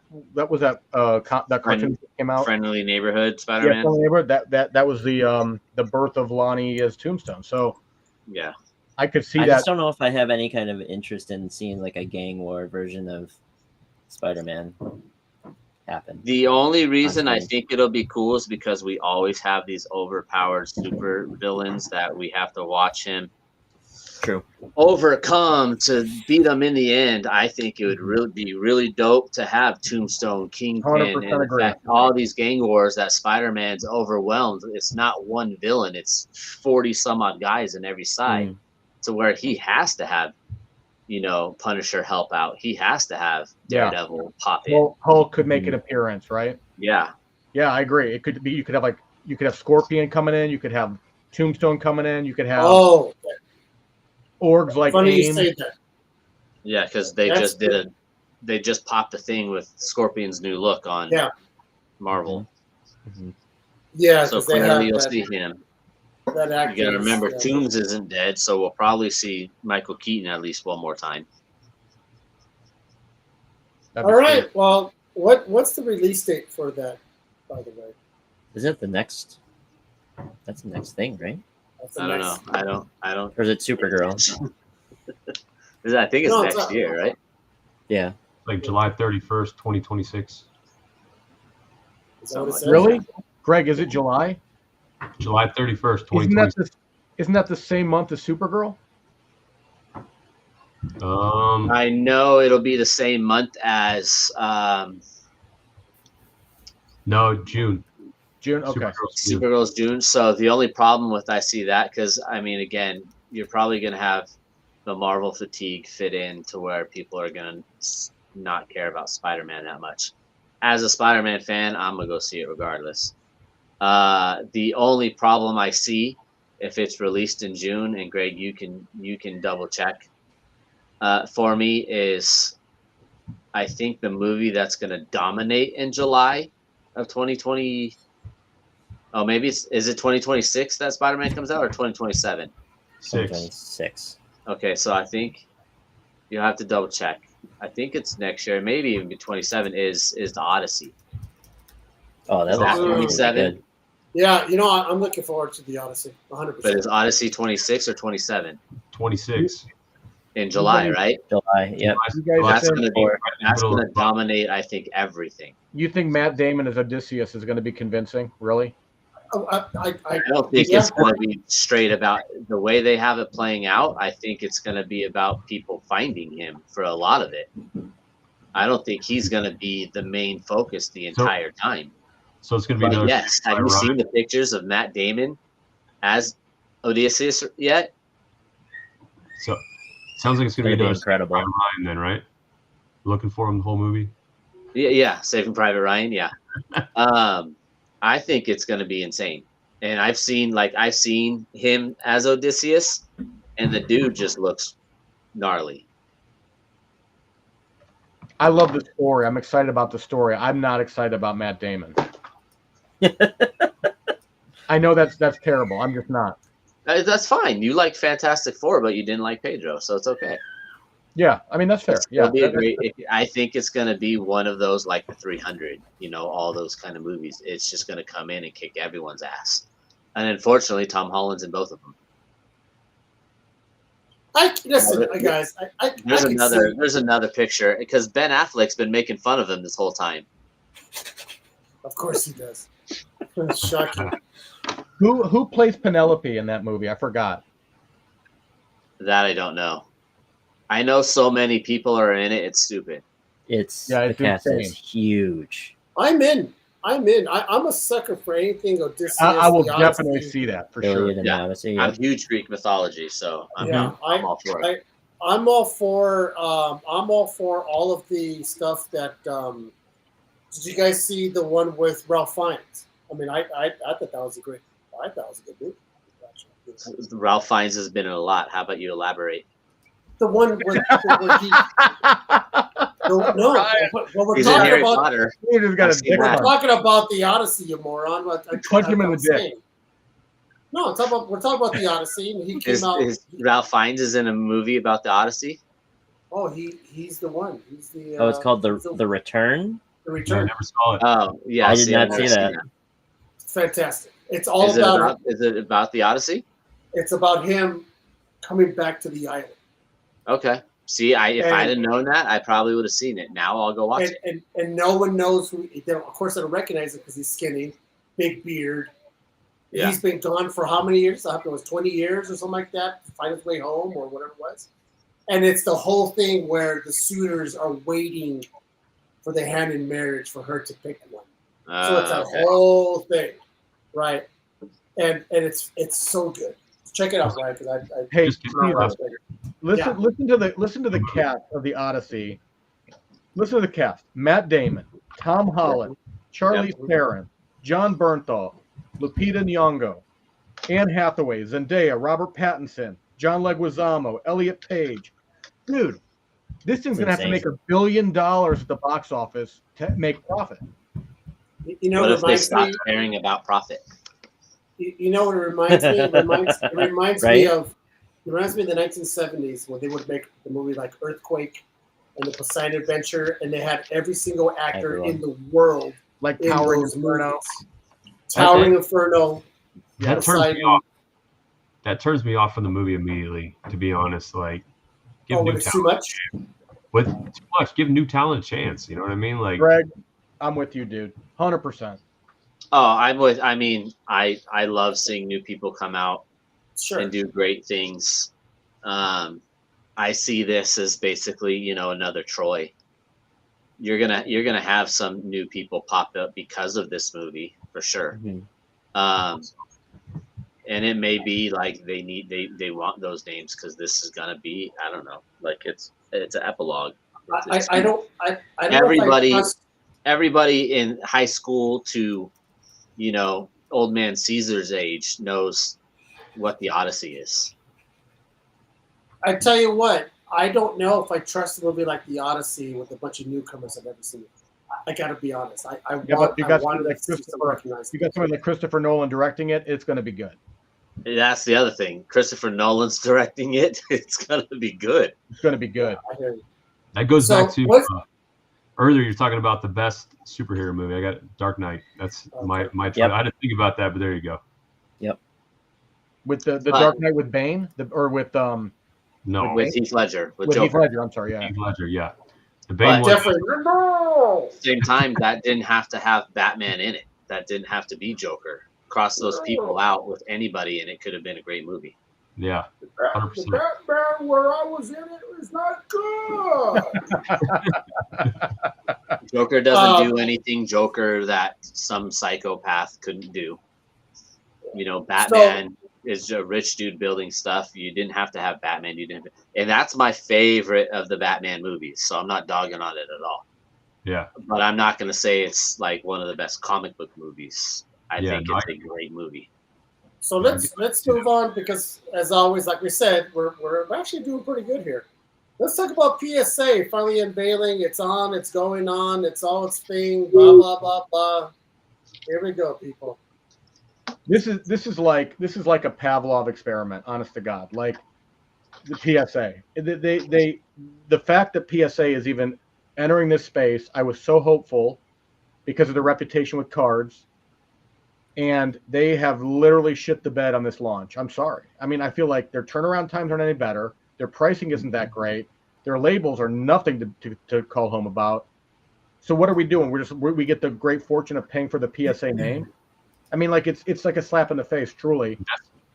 That's what they're banking on. That's what they're banking on. Yeah, that's exactly what they're banking on. It's sad. It's just like I said, and we're going to run and we're going to do it. And I was watching a video, and I can't remember who it was, like the Comic Den or somebody was like, they had sent some books to PSA, or PSA reached out to them and said, hey, send us some books so you can try us out and talk about it. And this guy was talking about the heavy dutiness of the slab, which is great, and the UV protection and all this stuff. But he's like, I mean, but these Newton rings, you can kind of see these Newton rings, and they're not that great, but they're not horrible. It's like, dude, we just want it to be good so bad that we're going to like overlook things that we shit all over CGC about. It's crazy to me. It's nothing better. Look at that label. It's lame. It sucks. Pay for that. It's pretty bad. That's par for the course. You know, PSA isn't banking on being sexy. They're banking on people who maybe are new to comics, who want to dabble in, all right, can I get a PSA 10 of whatever book it is and make some money? I mean, they've won over Pokemon cards and every other collectible, basically, from a card standpoint, and the money that gets thrown around is disgusting in those collectible communities. It could be good for comics in a way where we're going to get more eyes on it than ever before. I think CGC has legit competition now to push them forward, and I don't think CGC has any competition. You know, their quality. I would not underestimate them. You know, I haven't heard great things so far from people who have already submitted books there from SDCC. They're still waiting on their books. They haven't even been received. But you know, there's a lot of people out there. That's an awful time to submit books and think they're going to get them back. Exactly. Right. Exactly. But what I will say, and I do agree, is that a lot of people that are just into cards, that are PSA fanboys, they're probably going to start looking at comics more because of this. So is that a good or a bad thing? It's, in the long run, it might be a bad thing, because look what happened in 2021 when a bunch of money came into the market. Everything got flooded, got up, and then everybody pulled their money out and everything came back down to earth. It's true. Will it stay? I mean, that's one of those things. I think if you're saying anyone's on notice, it's definitely CBCS. CBCS is the one that be the most in trouble off of this, because think about it, everyone that hated CGC went with CBCS. Now they have PSA that they can try out. So that's going to take that little. But you're forgetting two words that are psychologically embedded in people's heads when it comes to CGC and CBCS: brand loyalty. Yeah, but I'm gonna say something to what Greg was talking about. He made a really good point. I feel like PSA did exactly what CBCS did a few years ago when the whole CGC controversy happened. CBCS could have punched the gas, got like a bunch of graders, improved their turnaround time, done so many things. They were already struggling. They were struggling too much as it was. They were moving warehouses. They had their own issues going on. They had their own controversy. It was. Okay, but let's say that. What is prohibiting PSA now? Like, let's say CBCS had challenges. PSA is a new offering. What is their competitive advantage? The name. You're literally paying just for the name. Right. The name and their grading scale. They're changing. Right, but you're still no matter what. And here's the thing, because I sell, like, as an artist, I tell people all the time, like, I have stuff from CBCS, I have stuff from CGC. It makes no difference for me because I know guys that worked for CGC that left and went to CBCS and vice versa. You're still basing a system off of human error. Everybody's going to have a bad day. Those things are not computer calculated. They're based on somebody's eyes and somebody's moods that day. Ryan, There's reasons I have yellow label 10s on my wall that are not signed. The majority of bad press that CGC got, I would say, is maybe 5%. The grades are kind of fluctuating and they're not always, because you're right, that's the piece of it, that's human error, and that annoys a lot of people. And I find that argument comes from the purists. They're like, when you slab your book, you're putting it in a coffin. You'll never read that book. Yeah. That's the argument you get from that group. The broader audience is annoyed from CGC because they get cracked slabs. They get labels falling out. Correct. They get Newton rings. They get bent inner wells. Like, nobody's saying that's a 9.2 versus that's a 9.4. They're saying there are severe quality issues with CGC that could be addressed that have nothing to do with human error other than the fact that it's just more of just being negligent. And that's what I was saying is at that point when people do become so upset with CGC that they want to move on, the next thing they moved on to was always CBCS. That's always where they landed. They didn't go to PGX. They landed CBCS. Now they have two options. So when I say that it's going to take away from CBCS, I'm talking about that trickle down customer that's going to come that are looking for another option from right. But you have and again it goes both ways on both. When people that were with CBCS and get pissed off at CBCS, they're going to look at PSA or CGC. But they're going to leave money on the table because we see that now with CGC and CBCS. They're like, if I want to get the most bang for my buck, I got to go CGC or else. Yeah. And that's the real problem because there's not enough market data to sway anybody to PSA yet, other than just the name. Well, so I asked these questions to like the Discord community and stuff that I'm in for comics. It's like, all right, so if you hit a PSA 10 on, let's say, like a 1 in 100 modern variant, right? Is that going to outprice the CGC 9.8? Does it start to set a new bar? You know who sets the bar? Well, the person that you sold it to. Correct. But I mean, in the consumer's mind, I wonder. I used to have this with people all the time. That I would get like, I have the exact same book because I have accounts with both. So 1 month I send a bunch of stuff to CGC, and it takes them 7 months to get back to me. So I send the next ones to CBCS, and it takes them a month to get back to me. And then it switches where all of a sudden CBCS will take 7 months and CGC is a month. So I go back and forth with both of them. They're both in plastic containers. They're both graded by guys that have good days, bad days, whatever, same sets of eyes. These graders go through the same process. No matter what anyone says, I've heard it from mouths that have worked in both. They all do the same kind of grading process. The only difference money-wise is because people started it that way. I don't sell any CBCS book less than I do a CGC book. And I have people like, well, CGC is worth more because you're an idiot. It's just a fucking plastic case. CGC's been out a decade longer than CBCS too, so they have longevity. So people are going to go with what they know, and you got 10 years more of CGC. So, I mean, I don't know that makes people an idiot saying I'd rather have CGC. It just makes people more aware of the fact that you get a CGC. But there shouldn't be a price difference. It's still the same process. Whether something's been around for 20 years longer or not, that doesn't make the process any better. Custom labels. CBCS doesn't give you custom label. I mean, there's definite differences with CGC where presentation-wise, it makes it pop. Yeah, but remember, custom labels through CGC, they definitely have the bang on that. CBCS dropped the ball on that. They were supposed to do it. I was supposed to be one of the first artists with their own custom label through CBCS. They just never implemented it. Yeah, things changed when Beckett bought them out, but that's when all that shit changed. Magazine slabs. CBCS just came out with magazine slabs. I mean, CGC's been doing it forever. I mean, there's so many things. So CBCS grades stuff as art. CGC won't. Yeah, don't forget that CBCS was started by Steve Borak, who started CGC. Yeah. Yeah. So wouldn't you think that he's like, hey, I'm going to bring stuff that worked over to here, and then But then he left that place too. Now he's with I don't know where it comes. Well, he had, Beckett bought him out, and he had a 1-year contract to stick around, and then he did his own thing. I don't blame him. He wanted to move on, do something different. Yeah, Brandon, you're right. Tell that to eBay. He's right. It's part of it is brand. All it is really is brand loyalty. Is people would rather what they have. Like all my collection CGC, it has to be CGC. That's fine. There's nothing wrong with that. When you have placed this has a better value than this one does because this guy looked at it instead of that guy, that's dumb. To me, it's just dumb. You're still like it's all human error. It's all based on a human's opinion of what that book is qualified. If you want it higher, price it higher.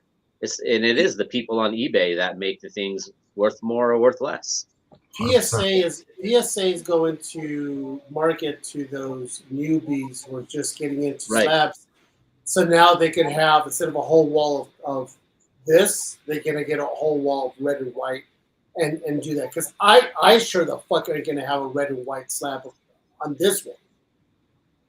Yeah. My OCD, anyone's OCD. If you didn't even have OCD, you're gonna get OCD if you were to see that, right? Yeah. I slowly sold all my CBCS books because it was driving me crazy. Right, and that's part of that. Like you said, it's an OCD thing. Brandon's like one of the comments says the art label is all that CBCS has. People put stuff on like the way things look, right? Like they have a better casing. The new casings for CBCS, they're pretty solid. Yeah, and I would say one other thing in CBCS's favor is the verification of signatures. Until JSA came along for CGC, you would get a red label all day long with a signature, whereas CBCS would take care of you, if they could verify it. So that was always nice too. But like their new 9.9s, their new 10s, they're dope. It's black with a gold 10 on it. Like it pops out. They look sick. It does look good. They look cool. It all goes down to I prefer this. It's not an actual fact. There's no way you can actually scientifically prove that one is better than the other. It's personal preferences. It's 100% personal preference. But I did hear that PSA prices are not cheap. I did read about that. I was going to ask, is PSA going to have a lower price point? No, they're not. They're as expensive, if not more. They're banking on their crossover because they have so many customers already in the card space. Exactly. They're banking on, and they're not wrong. I think they're going to get a lot of new customers that are. Yeah, they probably will. I think they'll do just fine. Yeah. There's been plenty of room for somebody else to pop in and do stuff. Comic pricing modern is $25.99 for a 20-day turnaround, roughly. Modern plus for modern. Modern Plus, which is a 12-day turnaround time, is $40. Vintage starts at $40 for 30 business days. Vintage Plus is $55 for 15, and then you start getting into high value where the prices just start going up from percentage of the value. So, but what is it like? Because I have different pricing when I do mine because I'm an artist, so I don't know what like a basic pricing is for CGC or CBCS. So what is? I know what like retailers charge for stuff, and even that's bumped up because they got to make their cut. Mm-hmm. What's like a normal person pay if they wanted to get something graded themselves, not through a facilitator? Well, I think Greg probably sends out more than you, don't you think? Yeah, Greg, do you have like a price of what it would be for? Because I know that moderns are a little bit cheaper than silver and what have you, right? But it also depends on the value of the book, right? Yeah, I mean, I have dealer accounts, so I know like the dealer price. I don't know what like the standard pricing is. So even a dealer account is going to be closer to what a regular customer will pay. Yeah, and it depends on like if I send out, they give you like the amount of books that you send out. Volume. So volume discounts. Mm-hmm. Yeah. I'm just trying to think because the PSA slabs that I'm sorry they look like shit, which would be my like it would be my I'm not going because they look like they have no effort into the look. And sorry if you're gonna slab a comic book, it's gotta look cool. I agree with Brendan on that. The only way I do PSA is if I can become a facilitator. But if it's more expensive, even as a facilitator, to use them than it is CGC and CBCS, why would you move? Ryan, Yeah, exactly. I want to go back to something you said earlier, Ryan, because I think it was an interesting point. You said, there's no scientific, there really is, they're kind of the same thing. There's no differentiator. But I will tell you, in my experience personally, and from what I've seen on video, and I've seen a lot of videos, right, where you'll see like a 9.8 CGC, and it's questionable. I mean, it really is. And you'll see, you won't see those mistakes and those things that get called out on a CGC slab, on a CBCS slab. I've always held the opinion that CBCS grades a lot more strictly, and their grades are actually more accurate.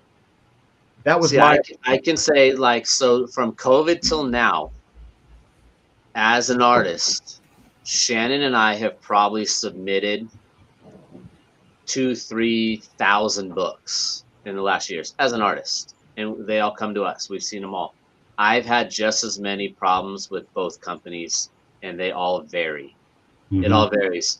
Shipping cracked slabs, Newton rings in this, mislabeling. Like, do you know how many books I've sent back because the label doesn't have my name on it? It has a different artist or a different book altogether. Yeah, signed by Michael Rosenbaum. And I'm like, well, that's definitely not fucking me. Superman 97. Nope, this is con artist number 4. There's little hiccups on both sides that I've had. Like, it sucks, but everybody makes mistakes because you're talking about something that's essentially a fucking production line. We talked about this in the show before, that until the day happens when all the books are 100% graded by machines that, for the most part, will be spot on, meaning that they change the pages, they scan it, and they look at all the corners, and it flips it around and flips all the pages and does the color for the color pages. There's a grading card company that is making waves called AGS, and with cards it's significantly easier because you can just do a scan. Yeah, you're talking about right? Exactly.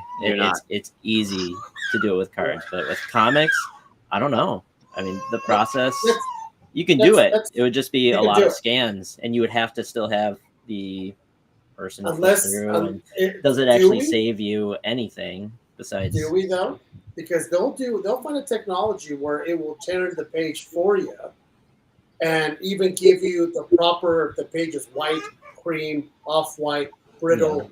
Yeah. It'll give it all, so people can say I have a true 9.8. If you look at it, the corners will be this. The corner no ticks, 1 tick, half a dimple, whatever it is. Until that actually happens, and we still have humans who did not get laid the night before. The technology all exists because they are doing it with cards. You just have to create a system where you get each page. Like we should do away with the decimals.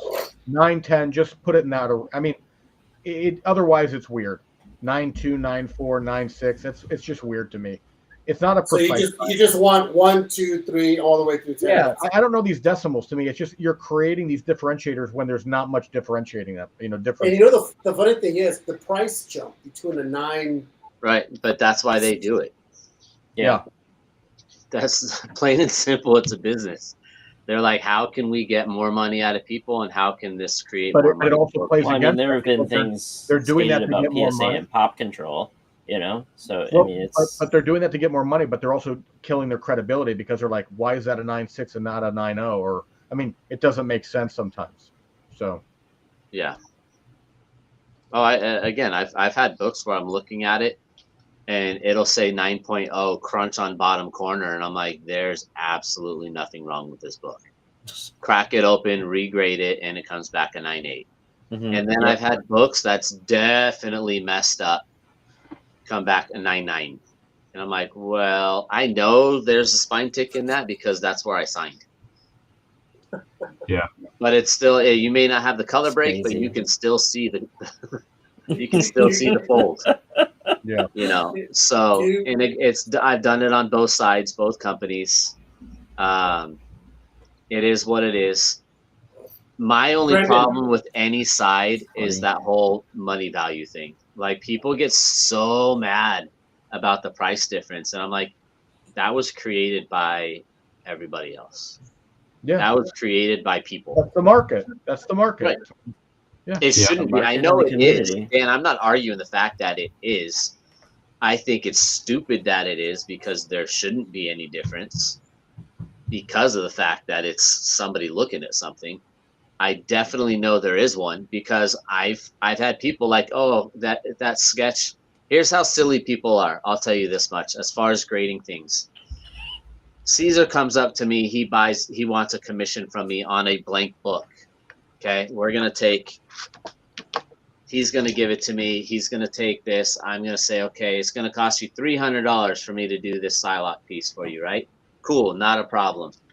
If it doesn't come back a 9.8, do you give a discount? What? The fuck do I care if a sketch does not come back a 9.8? What does that have any difference on what the art is worth or the book is Exactly. worth? Has that happened to you, Ryan? Do you have people do that? Absolutely. Multiple times. Or I've done a sketch and just submitted it to CGC. Like we'll say a headshot for $200 and they're like, oh, it's a 9.2. Can you do better because it's a 9.2? I'm not charging you for the book. I'm charging you for the art, but Exactly. it's a 9.2. I don't give a shit. I'll break it out and may sell it raw for 200. Yeah. That always boggled my mind. Like, yeah, but Brandon's whenever right. I That's just my submitted opinion. with a sketch, like, it doesn't matter what it comes back at. You're paying for the Right, art. it's a You're not sketch. paying for the book. Now, see, I'm gonna play devil's advocate on this one for Brandon, and I love Brandon. He and I are friends. Yeah. I sent in 25 books to CGC during COVID. I accidentally hit for pressing. Now, these books were shipped to me. I signed them from the printer, signed them, and sent them to CGC. With Caesar, you've seen some of my posts. I get 9, 9s, and 10s on a lot of my con artists and persuasion books. Yeah. After all of them, brand new, go through CGC pressing. CCS. Tell me why 20 of them came back 9.0s and 9.2s. Yeah, especially, let's be honest, especially on modern books. Right. Books. Different Right. cardstock. This isn't 1962. The only hands they touched were the printers and mine to sign them. And they pressed them. How did they come back? That's that inconsistency. Another argument is the fact that some people will say, well, for those that send in hundreds of books, they can influence CGC to certain grades, right? That's been another argument where, like, these are questionable at best, but they're getting 9.8 because of the volume. I always tell people, in my opinion, that I think if you're going to, and I get a lot of newbie questions like, hey, do you think it's, I said, listen, if you're going to press a book, find a reputable third-party presser, because to me, CCS does a cold press, and they're just cattle to them. You really are. They're just moving along. Yeah. They have hundreds and hundreds of books. Whereas if you find someone with a third party, I mean, Greg uses Spineworks, right? You have guys out there that they really take care of that book, and they're like cleaning it. I know so many pressers like Leonard out in Florida, Brody out in Texas. Like some of these guys, they're awesome at what they do. I work with them.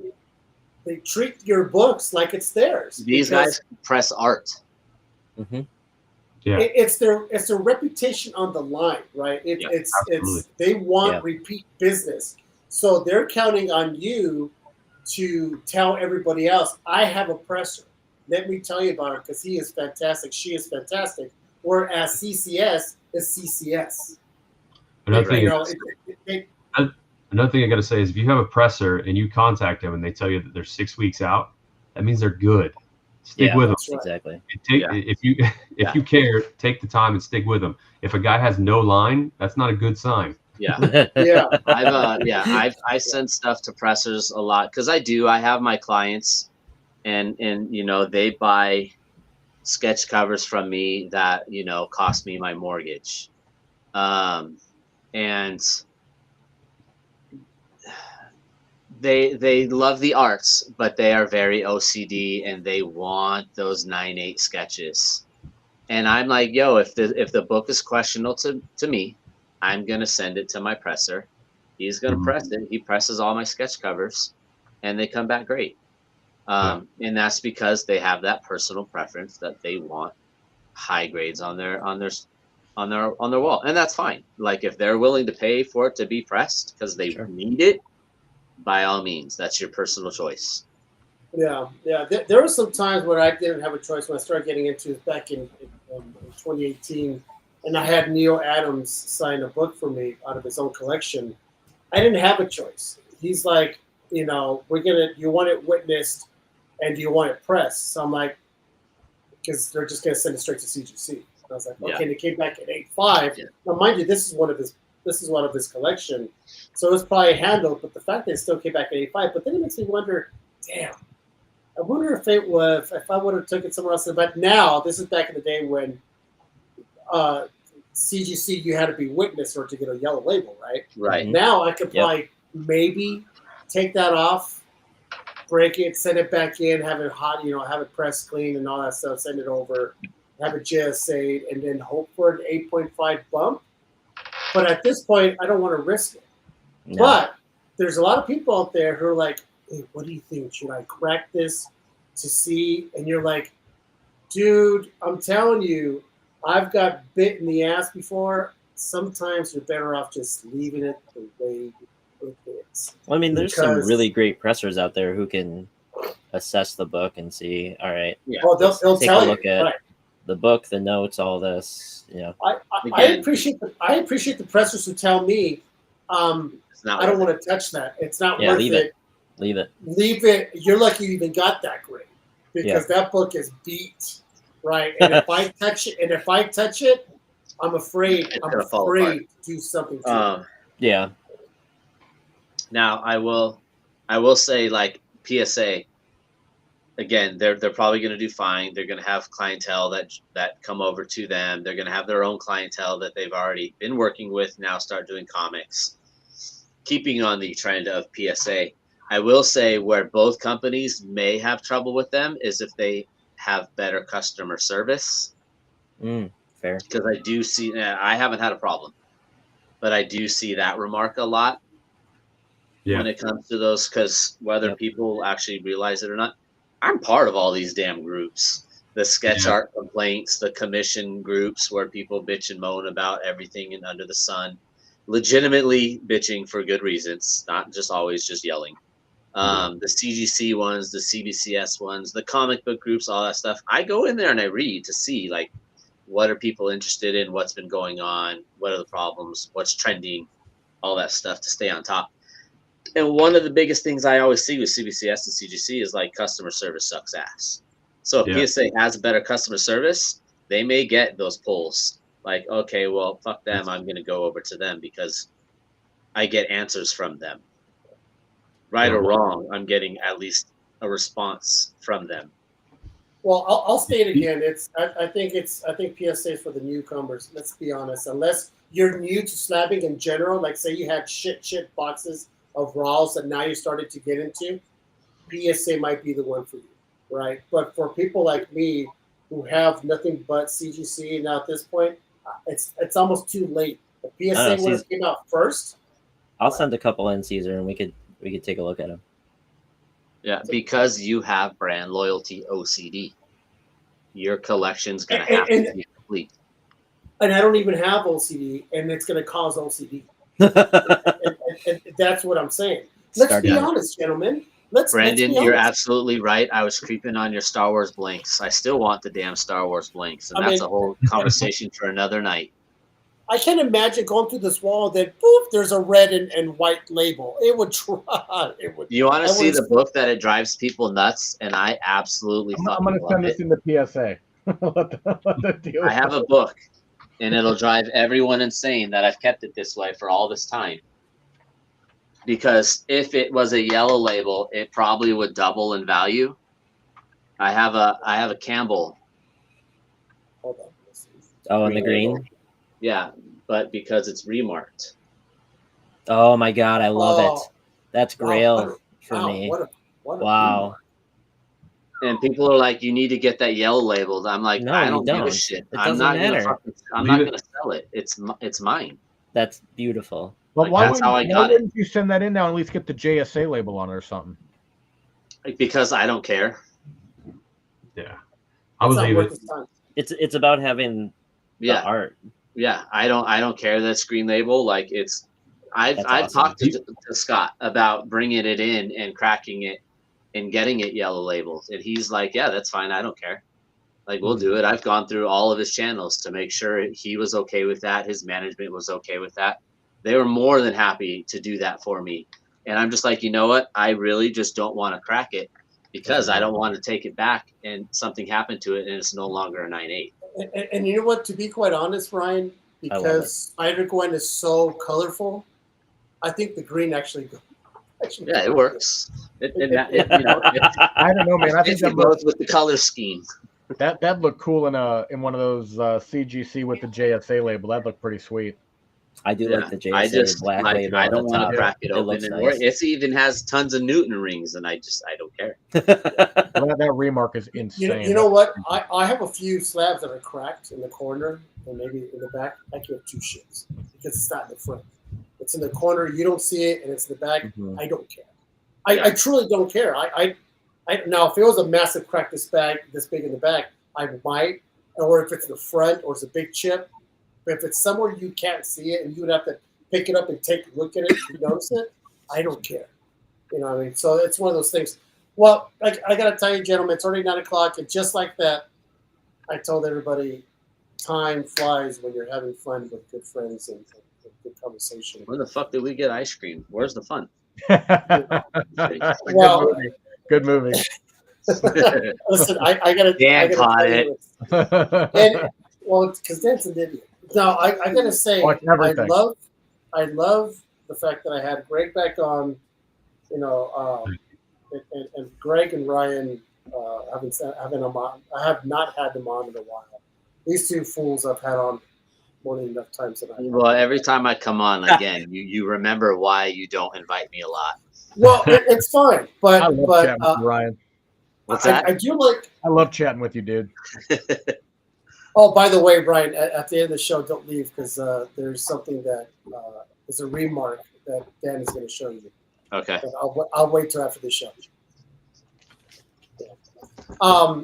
So that being said, this is about the time of the show where we go around, we let everybody know what they have going on in their life, what they have going on, and all that good stuff. So wait till after the show, Dan. Okay, fine. No, I might have him on the show one of these days. He can't help himself. Okay, so let's go ahead and start with Dan first because why not? Let's go, Dan. What do you got going on? Caesar, thanks for having me, dude. I love it. So if you don't find me here on the Comic Menu on Tuesdays, follow me on Instagram, Tree City Comics. I'm always posting on Wednesday, New Comic Book Day, about the books I'm reading. I'd love to connect with everybody who's reading books too, and let's see if I got it right. If you agree, if you don't agree, I just love chatting about the books that I'm reading. I'm also in an anime binge, so I'm writing about some of the shows I'm watching too now. And I always just love to reach out to the fellow collectors and hobbyists and see if I'm missing things, if I should read other books, watch other shows, whatever. So that's something that you'll find me posting Wednesday. So tomorrow, look for my New Comic Book Day post. This week, Thursday, Sam the Man and myself, Comic Sam Collects and Tree City Comics, we're going to have a blowout sale on Thursday, 8 to 11 p.m. Eastern Time on Instagram. I'm looking at Sam's table back there. It is bananas, dude. I don't even know what's going to happen, but it's going to be fun. It's going to be crazy. And even if you're buying or you're not buying, join in, laugh with us. We're going to be just talking. We'll be talking and selling books part-time. I mean, it's going to be fun, but you know, look for us on Thursdays. And other than that, you know, let's hook up on the socials.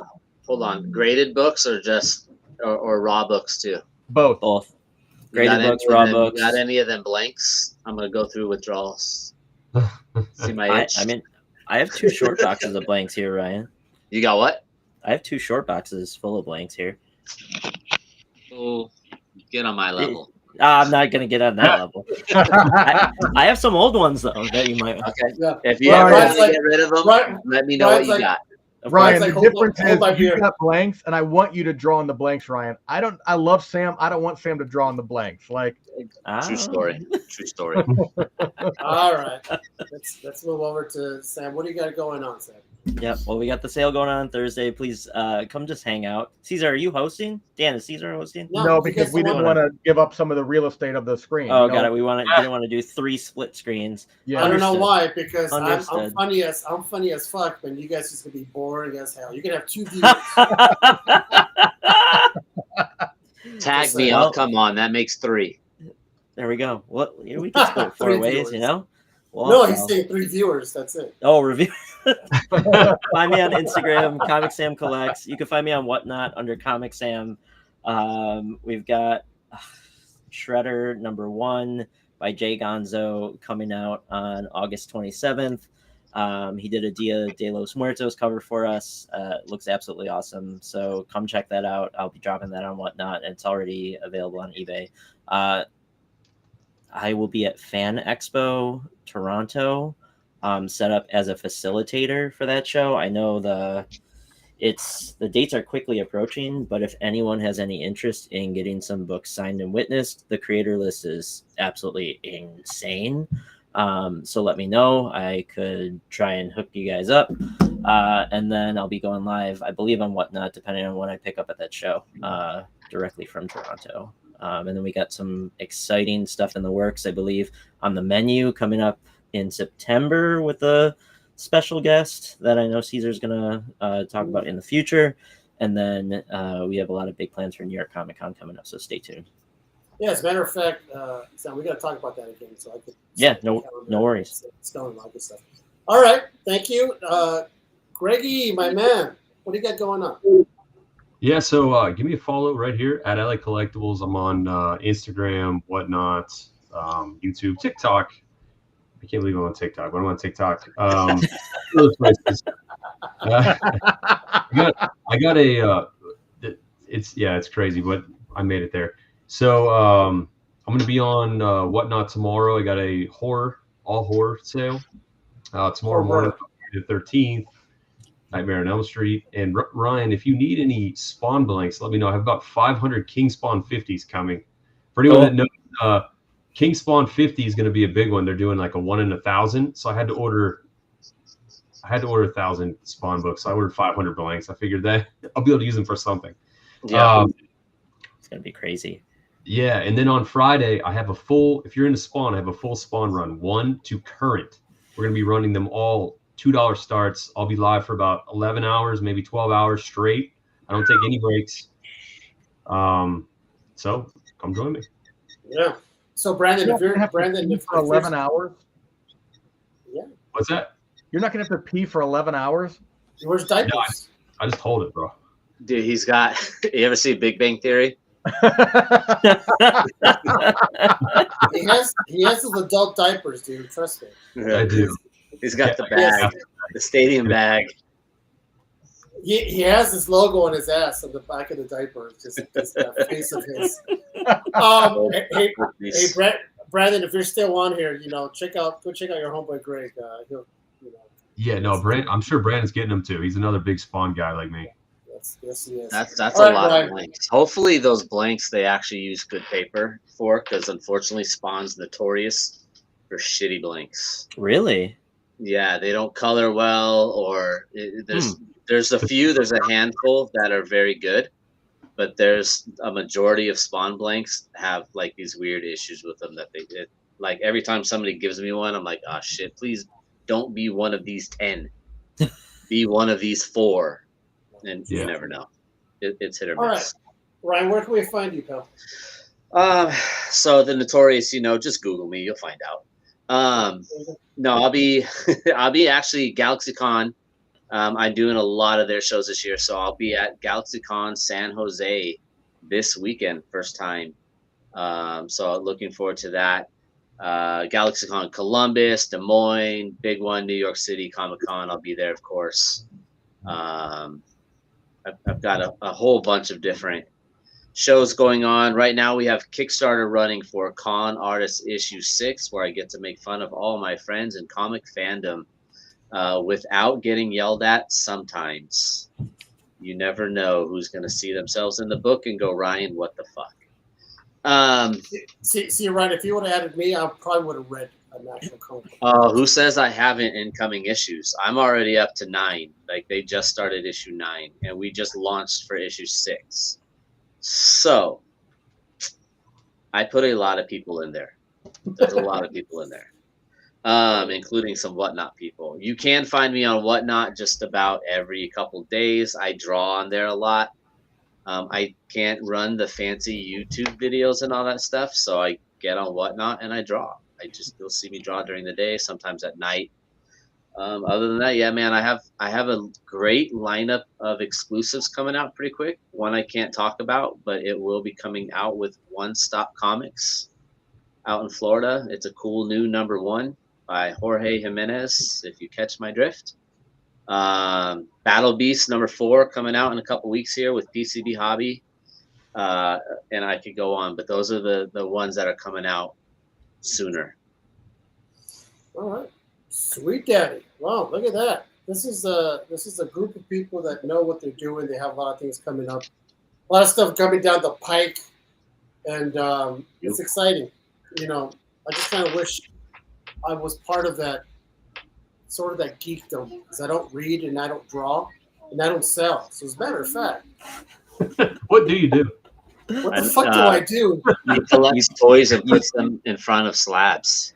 Yeah, I do. I make reels and I. You collect people like us, though, and get us all together like an Infinity Gauntlet. We're gonna get you to read, Caesar. We're gonna get your ass to read, and we're gonna start with this book. Yeah, shut up. Yeah, you know what's kind of funny? Somebody actually made a comment because Dan and I went live on Instagram to do an unboxing. By the way, this was one of the unboxings.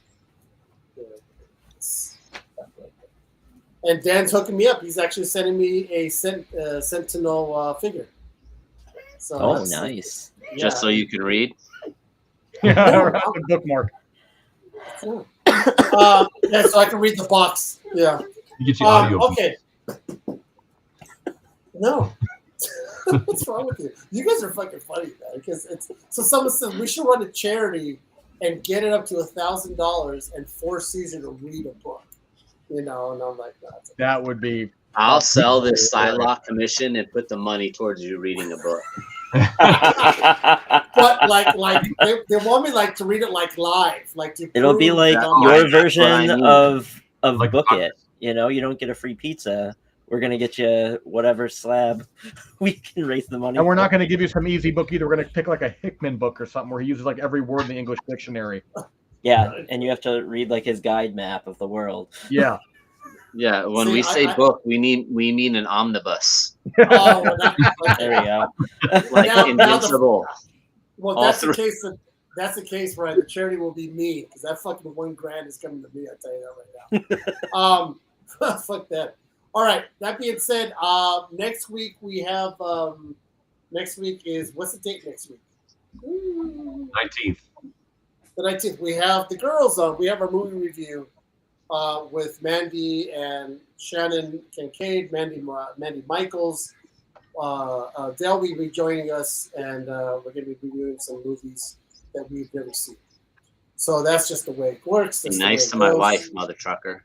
Motherfucker, you tell her to be nice to me. I said trucker. You cursed this time. You tell her to be nice to me. Dale's the one that's afraid of her. That's what I meant. Because I'm not afraid of her. Dale's like, He'll never come to the shows with the guys on it, but when the women are on, he's always making it. Interesting. Truth. Interesting, right? Dale. Yeah. No, yeah, he has the stuff. Anyways, get better, Ish. Appreciate you, and we'll have you on the next battle bracket. Everybody, thank you so much, and we'll see you next week. Later.